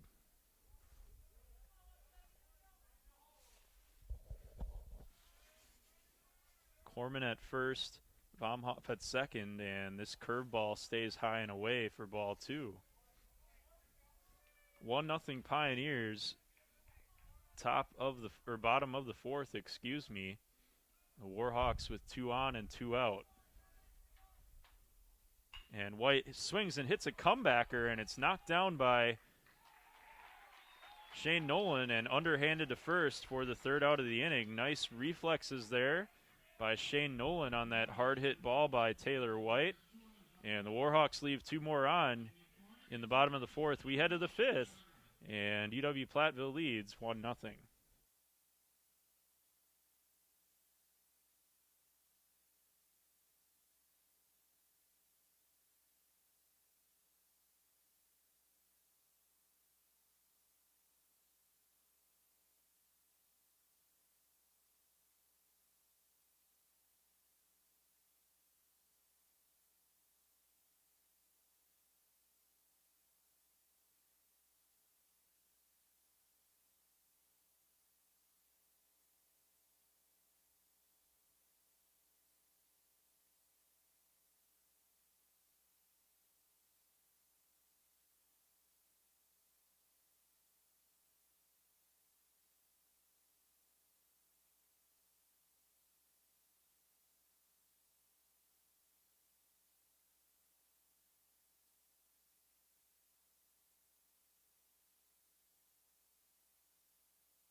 Top of the 5th, and Connor Spears starts off Grant Mullins with a swinging strike. Next pitch is bunted down the 3rd baseline, and that's going to bounce behind the plate and out of play. These Pioneer hitters have tried that a few times to bunt for a base hit. Spear delivers high. That was a fastball that stayed high. Connor mixing in a number of different pitches, variations of fastballs, curveballs, as this one is in the just off the inside corner, I should say. It's 2-2 now to Grant Mullins, the right-handed hitting second baseman, hits one foul behind the plate and out of play.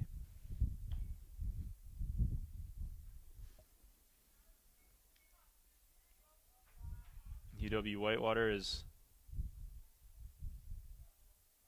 this one's fouled away once again. Has established itself as a contender every year, currently ranked 13th in the D3Baseball.com NCBWA Top 25, as this changeup stays inside, and Grant Mullins has worked the count full as Spear takes a step off to take a breath, trying to get the leadoff hitter here in the top of the fifth. Good curveball swung on and missed by Mullins, and Spear has another strikeout, his seventh of the game, and that brings up the catcher, Dan Opum, who's 0 for 1 with a strikeout. Spear has been dominant this game. That one run in the top of the third was unearned on the Warhawk error. And it's 0-1 to Dan Opum.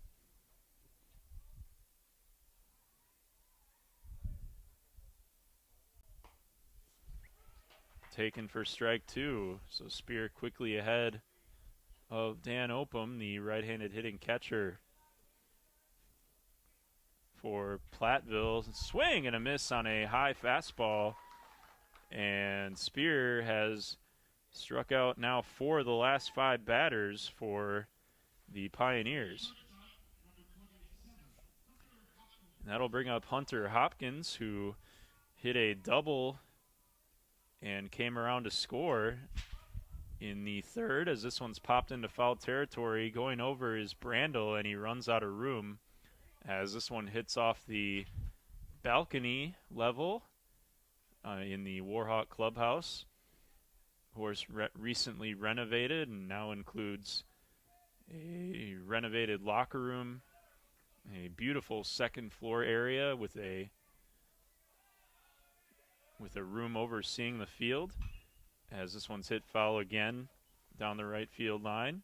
0-2 now from Spear to Hopkins. Also renovated athletic training areas. Some offices on the second floor, a kitchenette, very nice area in the Warhawk clubhouse. Fouled again, back to the screen this time by Hopkins.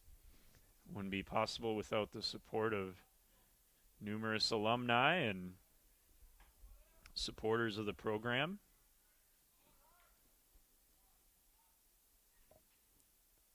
Spear delivers. Ooh, that one just missed.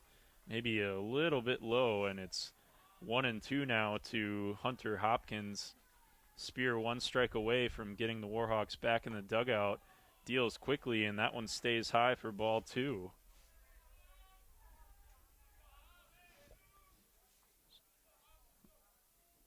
One run on 2 hits for the Pioneers, 1 error. Warhawks no runs, 3 hits, 2 errors so far. This one's hit high and medium depth out to center, and coming in and making the catch is Eric Hughes for the third out of the inning. So another solid 1-2-3 inning for Connor Spear. We head to the bottom of the 5th, and the Pioneers hold a 1-0 lead here in Whitewater.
Bottom of the fifth, I should say.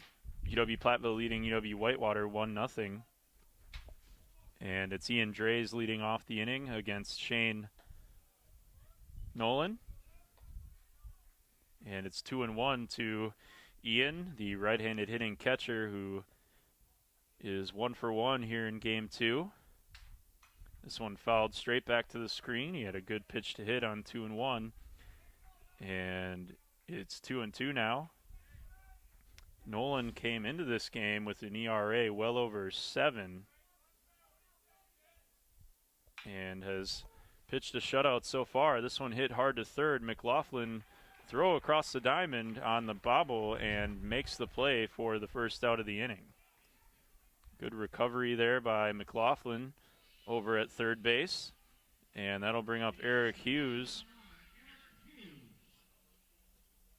playing center field here in game 2. And looking for his first hit of the year. He's 0 for 1 here in game 2 today.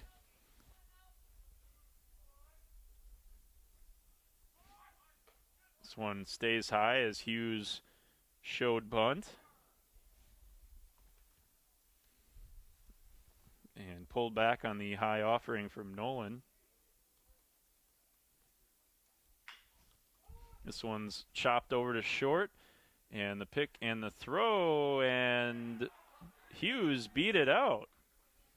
Another very close play at first base. We've had a few of them here in game 2. And Hughes, the speedster, beats it out for an infield single. So not the way you dream of it if you're Eric Hughes getting your first collegiate hit, but using his speed to get a one-out single as Santoro fouls one off over on the right side.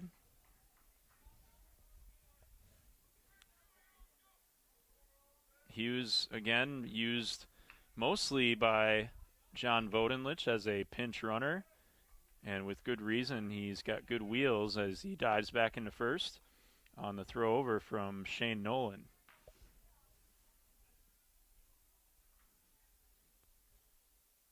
Santoro looks at strike 1, throw down to first, and Hughes is back easily. So quickly 0-2 from Nolan to Santoro, who's hit the ball hard several times today. A couple of hits in the opener as he looks at a ball high.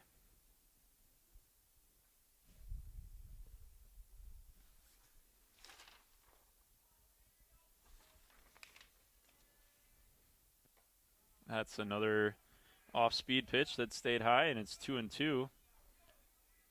Santoro, in his final year with the program, coming to UW-Whitewater from Naperville, down in the suburban Chicago area. There goes Hughes. The pitch is hit by Santoro, and it's going to be caught out in center field. So Hughes will watch that occur and scamper back to first base on the catch by Kelso. So 2 away, and that'll bring up Donovan Brandel, first baseman for the Warhawks here in game 2. He's 0 for 2 at the plate. Grounded out into a double play to end the third. And he hits this one on a line into right center, and this one is off the wall near the 365 sign. Hughes is going to be waved around, and he will score. And Donovan Brandel smokes a double off the right center field fence. The wind is blowing out that way, but I think Donovan hit it so hard that the wind didn't really help it too much. And the Warhawks have tied the game at 1-1 on a big 2-out double by Donovan Brandel. Hughes, who was moving on the play, scored all the way from first. And I think he may have scored anyway, but a nice job there by the Warhawks to do some damage with 2 outs. So Brandel out at second, and that brings up Criswell, who Looks at another ball down low. Good block back there by Dan Opum. Brandel not known for his speed, but we'll see if Criswell can put him in a position to score here as he looks at a strike.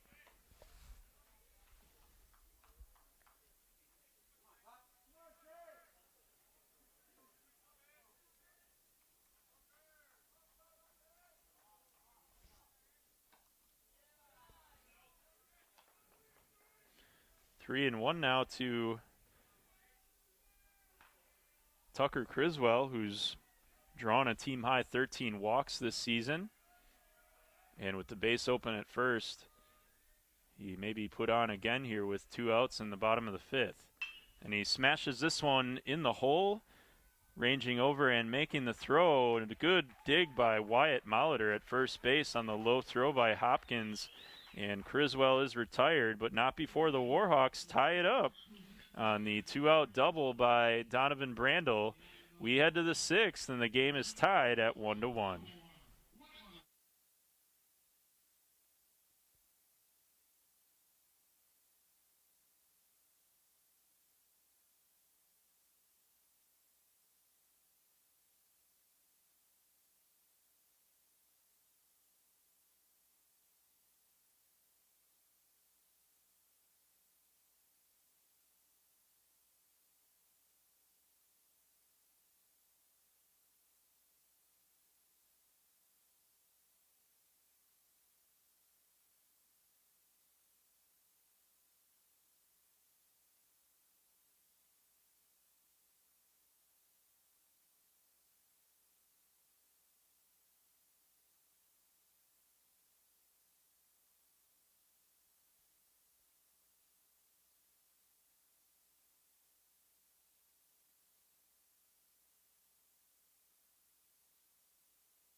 Top of the 6th, Connor Spear back out, and he's quickly ahead of Jake Wagner, 0-2.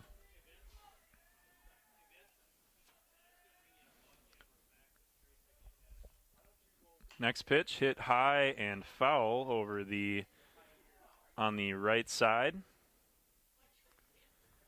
This will be pitch number 80 for Connor on the day here in the top of the 6th inning, and this one is low. Did he go? The peel down to first, and he did not. So Wagner did hold up on the check swing. A tough hitter, Jake Wagner, for UW-Platteville, as this one is inside for ball 2. Both these top 2 hitters for the Pioneers, very impressive. Spear is low and away, and Wagner has worked the count full after quickly falling behind, 0-2. Spear's pitch swung on and missed for strike 3. Good pitch by Connor there. It looked like maybe a bit of a slider, maybe even a cutter, and that one is swung on and missed, and the ninth strikeout of the game for Spear, who's in a little bit of a rhythm now as he faces Jonathan Kelso. Swung on and missed for strike 1.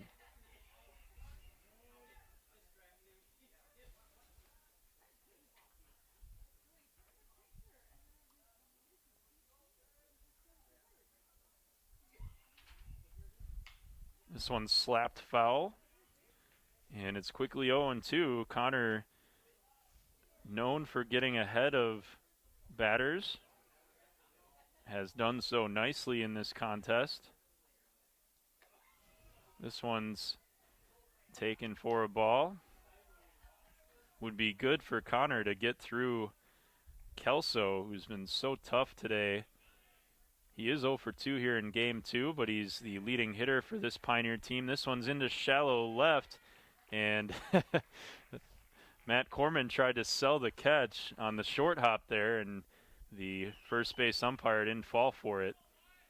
So a 2-out single for, or 1-out single, I should say, for Kelso, who is the leading hitter entering the game for UW-Platteville and has been tough on Warhawk pitching in the doubleheader today. He's at first, and that brings up Wyatt Molitor. And he takes a big swing and a miss for strike 1. 1 run, 3 hits, 1 error for Platteville. 1 run, 5 hits, 2 errors for UW-Whitewater. And there goes Kelso. The strike is called. The throw down to second, and they get the runner as Drays was pumped after that one. With Sam Vomhoff covering, he applies the tag, and 2 are away, and it's 0-2 on Wyatt Molitor. Seen that a few times today on both sides. Catchers throwing out runners, trying to steal as Molitor takes the ball high. A big out there for the Warhawks, who have started to pick up a little momentum here after scoring in the 5th.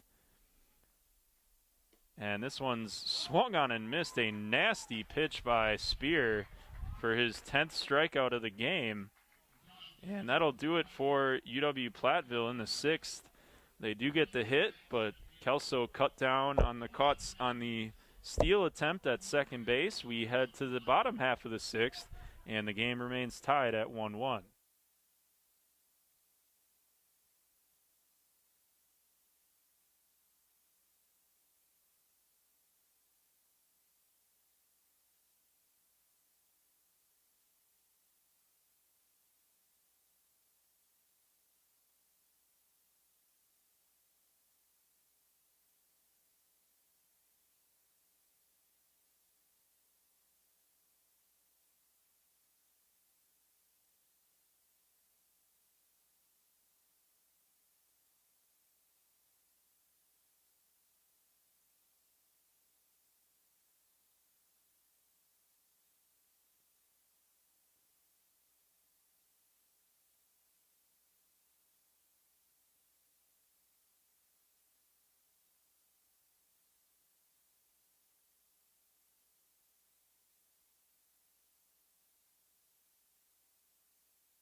And it is the bottom of the 6th, and Jacob DeMeyer will start things off for UW-Whitewater.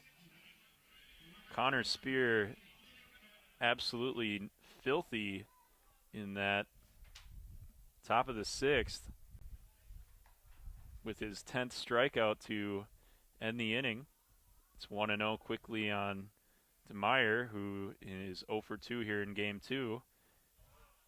And Nolan delivers a strike. Nolan's been equally as effective, allowing only the 1 run and stranding 5 Warhawk runners so far. Big curveball is swung on and popped up behind the plate, and that's going to drift out of play.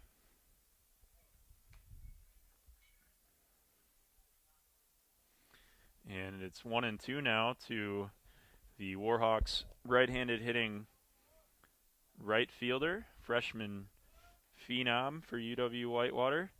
This one's low and inside for ball 2.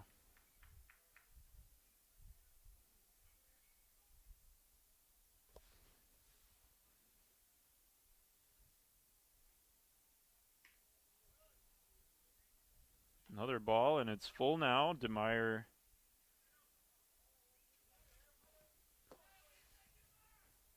has run it full against Shane Nolan, and he swings and bounces one to short.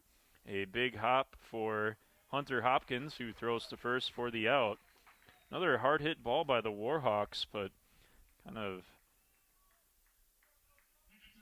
DeMeyer kind of pounded that one into the ground a little bit, and it popped up nicely for Hopkins, able to make the play easily. So 1 out, and that'll bring up Sam Vomhoff, who's looking for his second hit of the game as he is out in front of this one and hits it off the end of the bat and foul toward the Pioneer dugout. John Vodenlich scampering over to pick up that foul ball. 10-time WIC Coach of the Year. This one's hit through. Oh, no. Backhanded play made by Molitor and throws to Nolan covering at first. Thought for sure that ball was getting through the right side. But Sam Molitor making a nice backhanded play for the out with Nolan covering at first. So 2 quick outs, and Matt Corman steps to the plate. Matt is 0 for 1 officially here in Game 2 as he looks at a strike on the outside corner.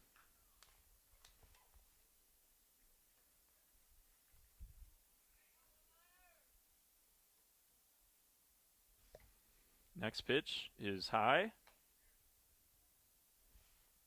and it's 1-1. That was the 95th pitch for Shane Nolan. Big sweeping curveball stays on the inside corner for strike 2. Corman, I don't think he liked that call very much. And it's 1-2 with 2 outs here in the bottom of the 6th. This one's spiked in the dirt for a ball, so it's 2-2 now to the Warhawks left fielder, who's been a starter since he stepped onto campus. This one way out in front, but does get a piece of it, and it's tapped foul, so it'll remain 2-2.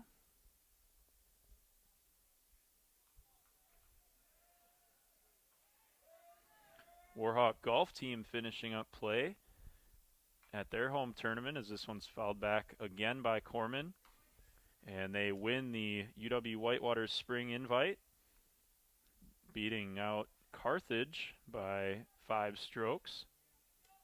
So congratulations to the Warhawk golf team. This one's hit toward the hole at short, and on the backhand it's bobbled by Hopkins.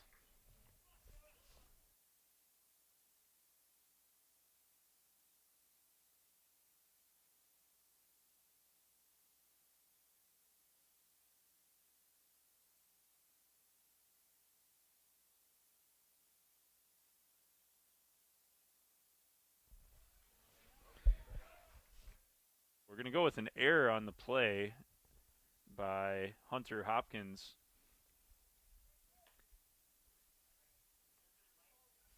As Taylor White steps to the plate with 2 outs, and the runner aboard is Matt Corman, reached on the error by Hunter Hopkins, as this one's hit a ton to right field. That is way gone.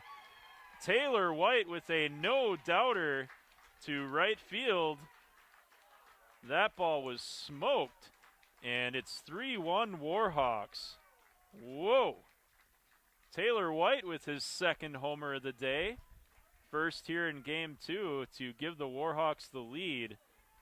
That ball way high and deep, and you don't need much to hit it out to that right, over that right field wall. Only 326 down the line, and that one was spanked. And the Warhawks have a 2-run lead after the second hit of this second homer, I should say, of this doubleheader by Taylor White. Drays takes a ball low downstairs. Tough break for Shane Nolan, who had the 3rd out of the inning, and it was bobbled over at short by Hunter Hopkins.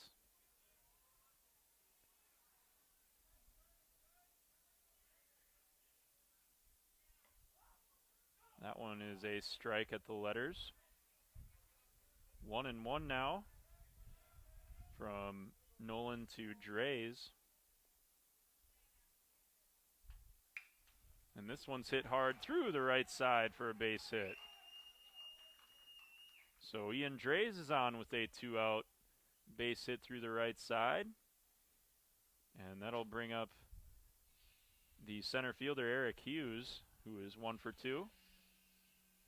And time is called, and UW-Platteville coach emerges from the dugout. There is some activity in the Pioneers bullpen.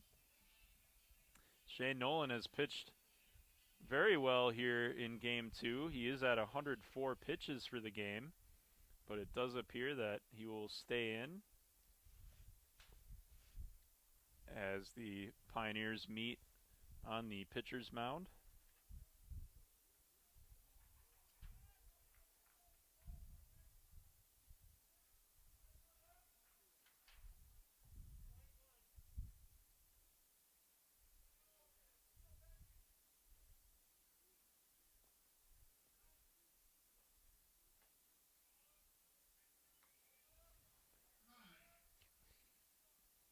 Here we go. Ball 1 to Eric Hughes. Ian Drays leads from first. This one low and getting away from Dan Opum. Drays will advance to second on the wild pitch.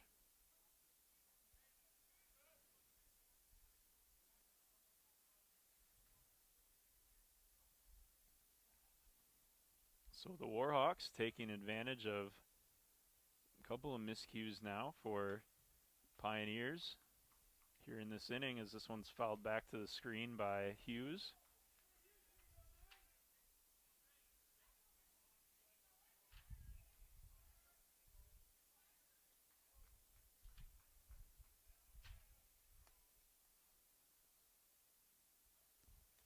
This one's in the dirt. Nice block by Opum.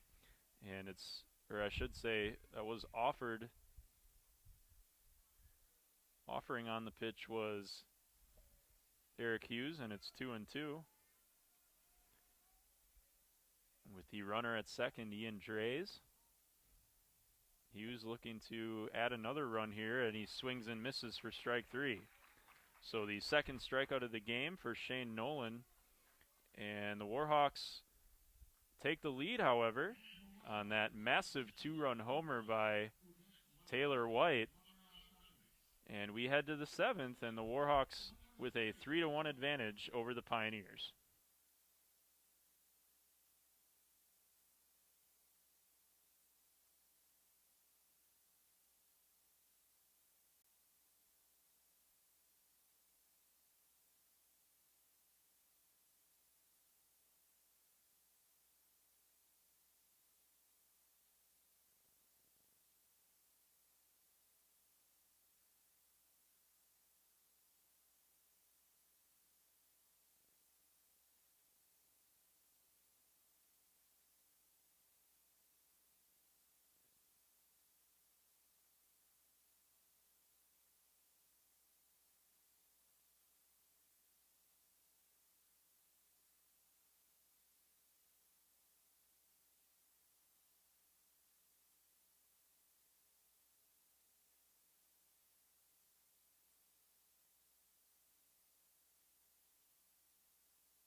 Top of the 7th, and the Warhawks with a 3-1 lead after the go-ahead homer by Taylor White. Connor Spear back out, and it's even at 1-1 to Andrew Zakula. 0 for 2, I should say, here in Game 2, as he takes a strike on the outside corner at the knees. 1-2 now to the right-handed hitting designated hitter for the Pioneers. This one's hit high to center and medium depth for Hughes and makes the catch for out number 1.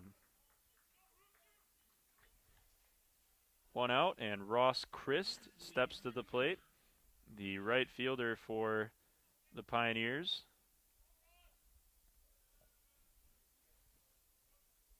UW-Whitewater,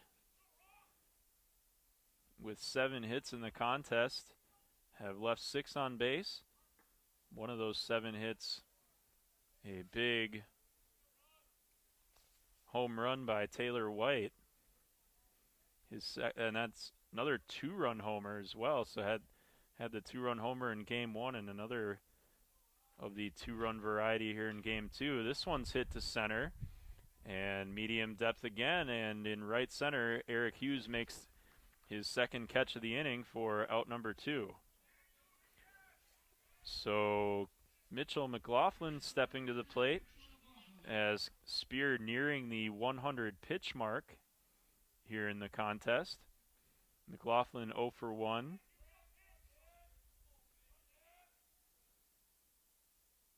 As he hits this one foul, had a good pitch to hit and fouls it up against the brick wall.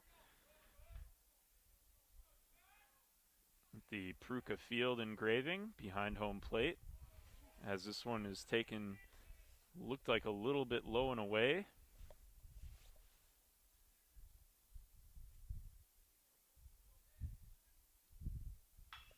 This one's hit out to center again, and Eric Hughes is going to have his third catch of the inning for out number 3. So a nice quick inning for Connor Spear, inducing 3 fly balls to center field. We head to the bottom of the 7th, and the Warhawks hold a 3-1 lead.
Bottom of the 7th, Nick Santoro will start it off. Looks at a ball down low.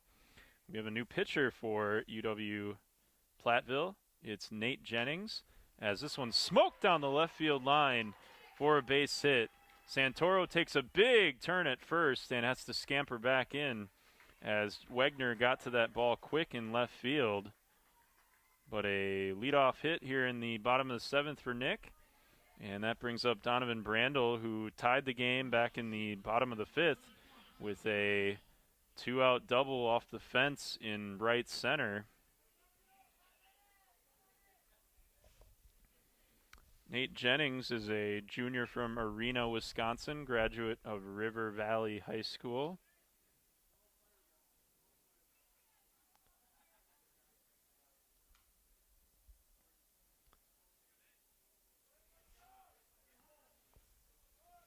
Jennings making his 8th appearance of the year, 3-1 with a save, as this one's looped into center for a base hit.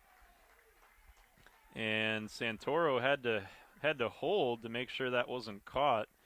Does make it into second base, and there's quickly 2 on and nobody out here in the bottom of the 7th.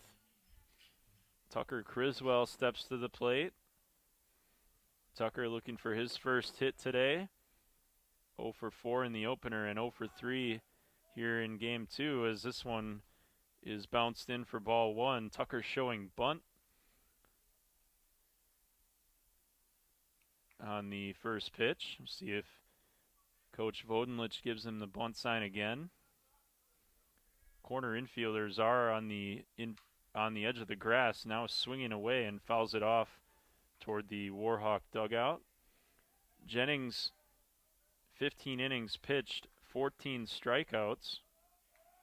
Again, he does lead the Pioneers with 3 wins on the year. Now bunted back to Jennings, and he bare hands, compiles and throws to first, and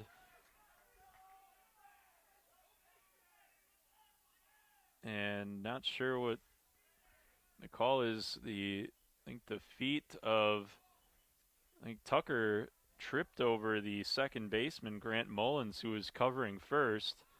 And I think the Warhawks are maybe arguing that interference should be called. But Tucker does do his job and advance the runners to second and third.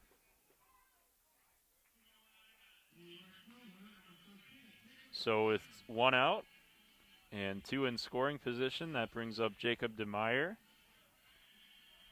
a right fielder for the Warhawks. The infield coming in for Platteville will try and cut off the run from third on a ground ball, as this one is taken by DeMeyer for strike 1.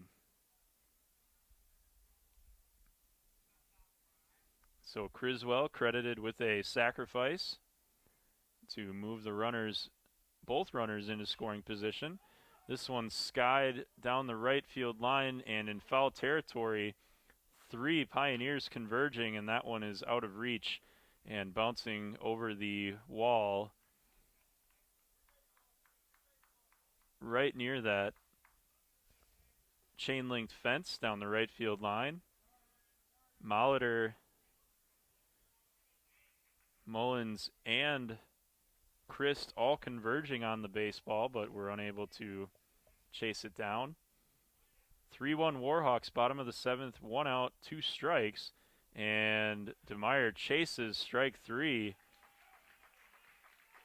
and is retired. So 2 away now, and that brings up Sam Vomhoff.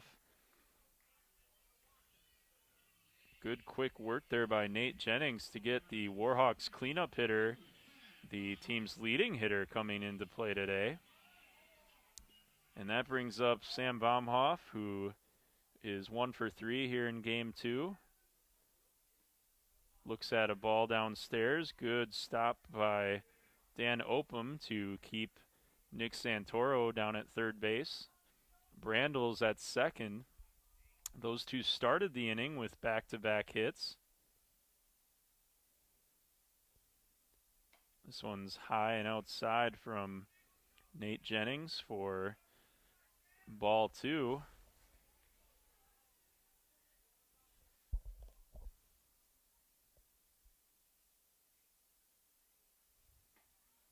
This one is taken for strike 1.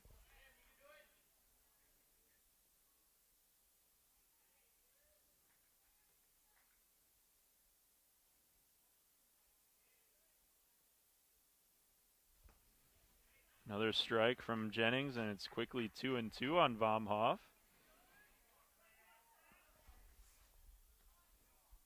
Sam entered play batting .342. Has 3 triples. That leads the team. Also 8 RBIs. And he swings and lines one into center, and that's going to fall for a base hit. Santoro scores. Coming in from second is Brandel, and Vomhoff has a 2-run, 2-out single. More 2-out runs for the Warhawks as they now lead 5-1. Sam over at second on advancing on the throw.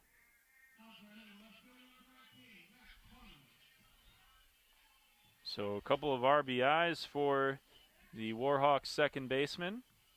And that brings up Matt Corman, the Warhawks RBI leader, looking for one more. See if he can get one more run in for UW-Whitewater as this one stays inside for ball 1. 2 outs, bottom of the 7th. UW-Whitewater with a 5-1 lead now have scored in each of the last 3 innings.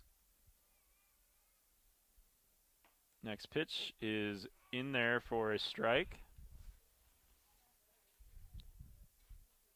Warhawk men's tennis team finishing off a 5-4 win over UW-Eau Claire. Good win over an in-state rival. Now both affiliate members of the NJAC as this one's popped into shallow center. And coming on to make the play is Kelso for the 3rd out of the inning. So the Warhawks bring home a couple of runs on 3 hits, no errors, 1 left on. We head to the 8th, and UW-Whitewater now leads UW-Platteville 5-1.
It is the top of the 8th. The Warhawks now leading the Pioneers 5-1. The UW-Whitewater softball team in action at UW-Stout, winning the first game 9-0 in 6 innings, and now leading the Blue Devils 3-0 in game 2. That ball game in the bottom of the 5th now. And we have a new pitcher for the Warhawks here in game 2. As Cade Lancourt tosses a ball off the outside corner to Grant Mullins. 0 for 2 for the Pioneers here in game 2. Lancourt delivers a strike swinging, and it's 1-1. Cade, a junior from Nakusa, Wisconsin, stands at 6'6". Delivers a strike, and it's 1-2. Played his first 2 years at Ripon College. Made 23 appearances for the Red Hawks, as this one's grounded to short. Picked and throw by Santoro for the first out of the inning. Lancourt, the hardest thrower on the team in terms of velocity.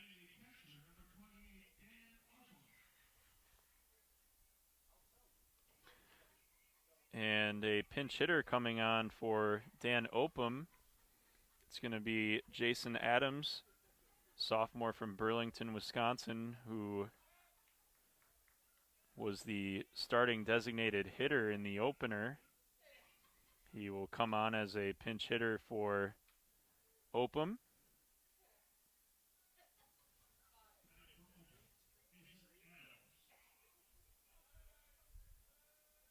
Adams entered play today, batting .308, as he looks at a strike from Cade Lancour. Lancour on the season, this is his 5th appearance, 6 1/3 innings pitched, 4 runs allowed, 3 strikeouts. And he's quickly ahead of Jason Adams, 0-2 with 1 out here in the top of the 8th. UW-Whitewater with 1 in the 5th, 2 in the 6th, and 2 more in the 7th. This one's looped into right field, and this is going to be a base hit for Jason Adams. Good piece of hitting. Took an 0-2 pitch the other way, and he's on base with Hunter Hopkins at the plate. Hopkins is 1 for 2 here in Game 2.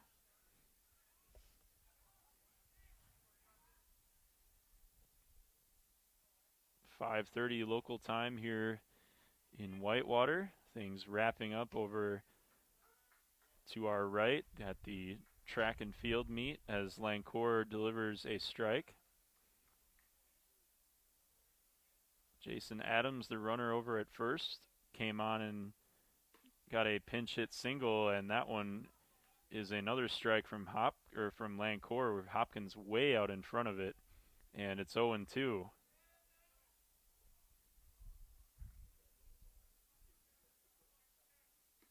That one is on the outside corner and foul tipped into the mitt of Ian Drays for strike 3. So 2 away now, and that'll bring up the top of the order in Jake Wagner, who's 1 for 3 here in Game 2. This one's grounded to short on the first pitch, and Santoro makes the underhanded toss to second for the force out. And a quick inning for Lancour, pitching around the 1-out single and putting a 0 on the board. The Warhawks head to the bottom of the 8th with a 5-1 lead.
Back here in the bottom of the 8th at Miller Stadium.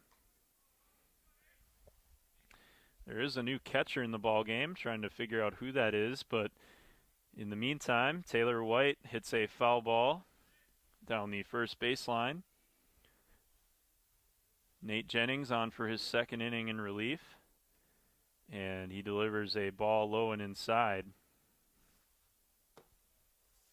Catcher is Logan Kozak, who started back in Game 1 and now has returned to the lineup here in Game 2 as White takes a big swing and a miss.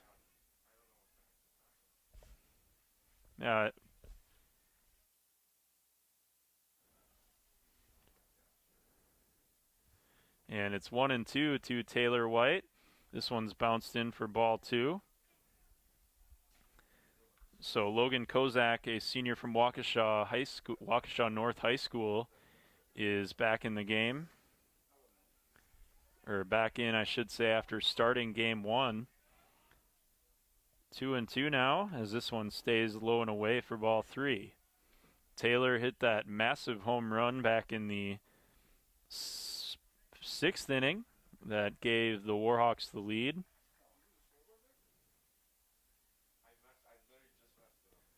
Full count now, as White hits one off the end of the bat, or I should say did not get a piece of it, and he's going to reach on the wild pitch. So Taylor's aboard, and that brings up Ian Drays.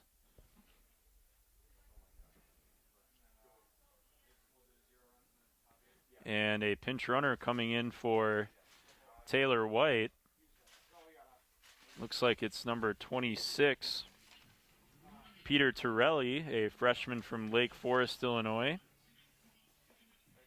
will run for Taylor White, who exits the game after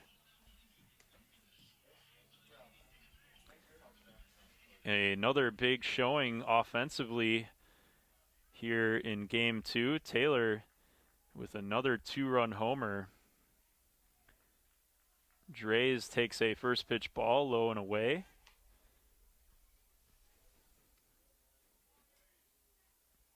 Torelli has appeared, or now appearing I should say, in his 3rd game of the year as the runner out at first. This one's low and inside for ball 2. Drays today is 2 for 3, getting the start behind the plate here in game 2.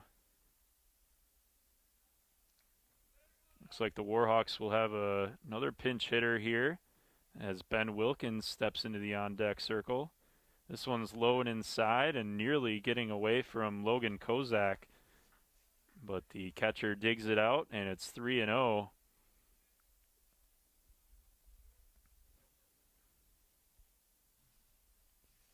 Warhawks looking to wrap up another 2-game sweep of UW-Platteville after winning a couple of games earlier in the week over in Platteville, as Jennings delivers strike 1.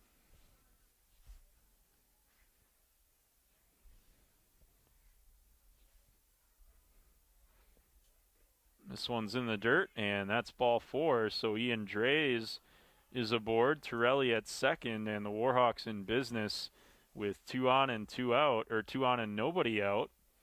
And Ben Wilkins will hit for Eric Hughes.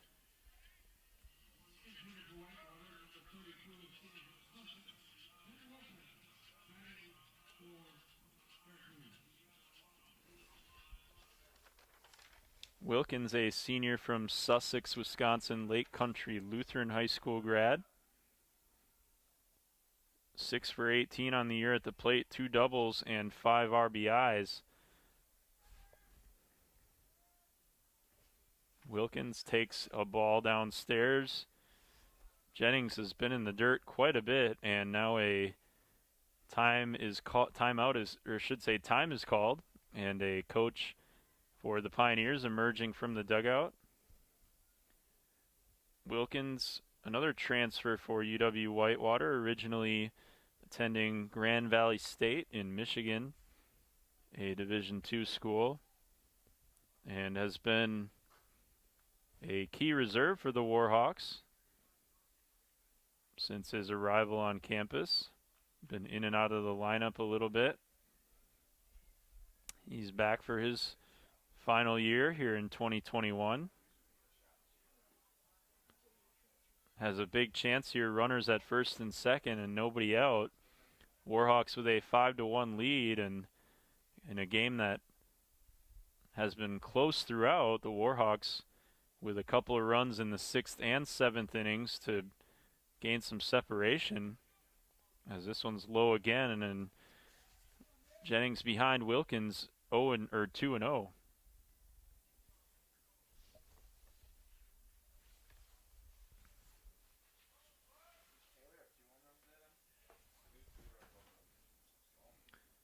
Next pitch, fouled away by Wilkins, who had a good pitch to hit right down the middle and just missed it. And it's 2-1 to the Warhawks right-handed hitting senior.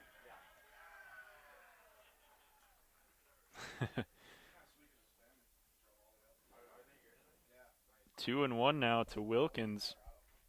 The UW-Whitewater softball team in Game 2 over in Menominee playing UW-Stout, as Wilkins hits a hanger down the left field line, and up against the wall is Wegner, and that one's going to get out of play.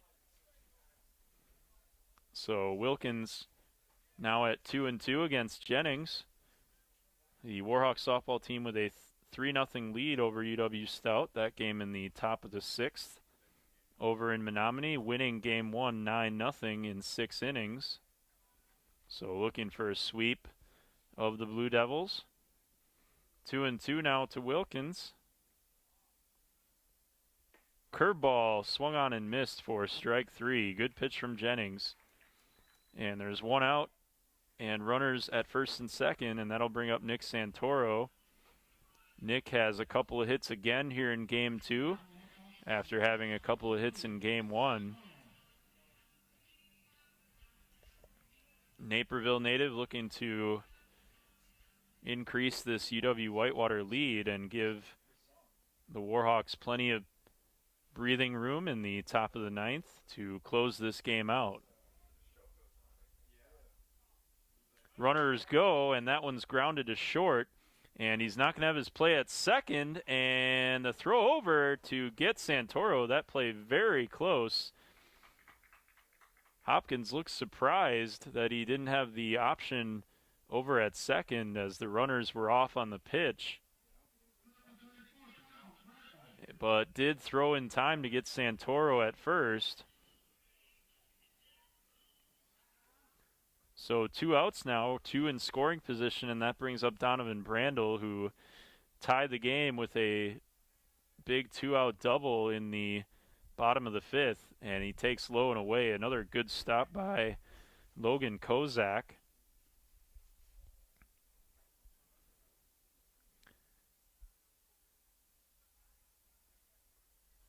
It's Torelli over at third. He's the pinch runner for Taylor White, and Dre's at second. Breaking pitch swung on and missed in the dirt by Brandel, and it's 1-1. 1 run, 4 hits, 2 errors for Platteville. 5 runs, 10 hits, 2 errors for UW-Whitewater. Connor Spear with another strong outing, 10 strikeouts over 7 innings, just giving up the 1 unearned run. This one's slapped over to second. Big hop for Mullins, who throws to first for the out. So the Warhawks put a couple of runners on with nobody out, but they are left stranded. We head to the 9th, and the Warhawks with a 5-1 lead over UW-Platteville.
Top of the ninth.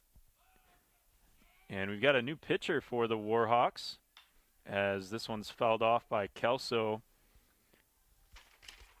It's going to be Trey Bradle, a freshman from Marinette, Wisconsin, making his first appearance this season, as he hits Jonathan Kelso with the second pitch. So Kelso's aboard as the leadoff man. Never something you want to happen with a 5-1 lead in the ninth, but nonetheless, the Warhawks will try and play around it here as Wyatt Molitor steps to the plate, 0 for 3 in game 2. This one's off the outside corner for ball 1. Warhawks also making a couple of defensive changes. Nick Padgett is over at first base. Nick, a freshman from New Berlin West High School, and that throw gets away from Padgett, and Kelso ends up at second base. Now another mishandling of a throw, but just trickles harmlessly over to Tucker Criswell.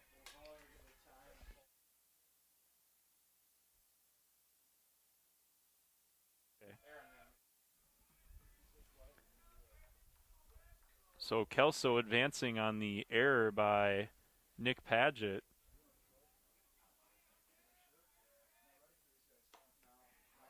As Molitor digs in and swings at strike 1.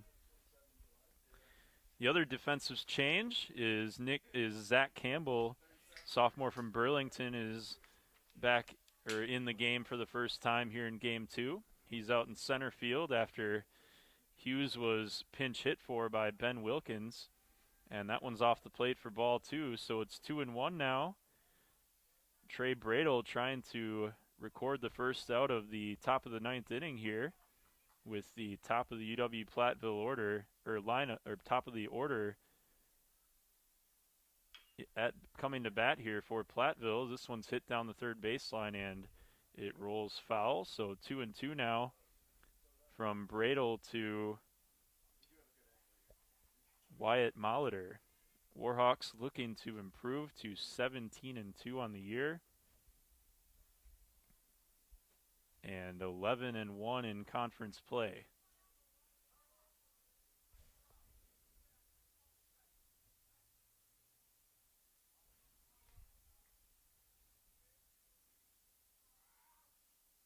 Bradle delivers, and that one's hit foul by Molitor and out of play over the Warhawk clubhouse.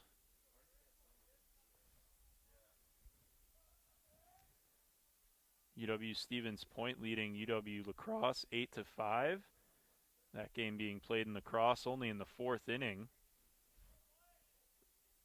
Pointers taking game 1 8-3 over the Eagles. This one's grounded towards short.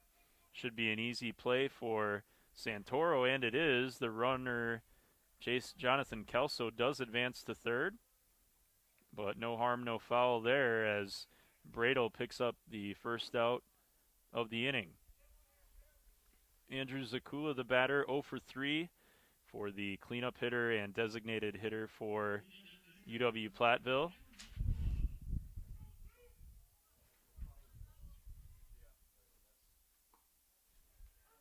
That one's delivered in for a strike.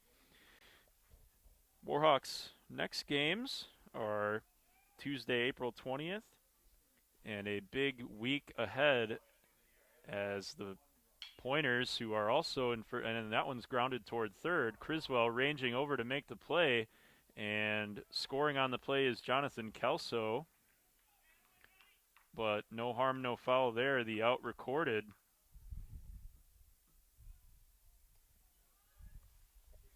And with 2 away and the bases empty, that brings up Ross Christ, right fielder and left-handed hitter for UW-Platteville.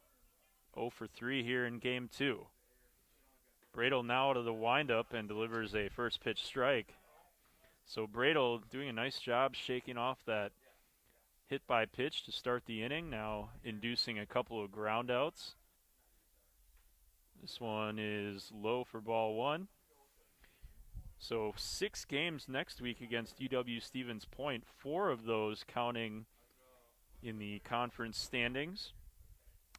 Warhawks will travel to Stevens Point on Tuesday and then host the Pointers on Friday, as this one's grounded to second, and Sam Baumhoff makes the throw over for the third out. And the Warhawks take game 2 and earn a sweep over UW-Platteville. So the final here in game 2, 5-2. The Warhawks take it, and UW-Whitewater improving again to 17-2, 11-1 in the league. The Pioneers drop to 8-12 and 4-8 in conference play. So thanks again for joining us today. We appreciate you following along, and a pleasant evening to everyone, and have a good rest of the weekend.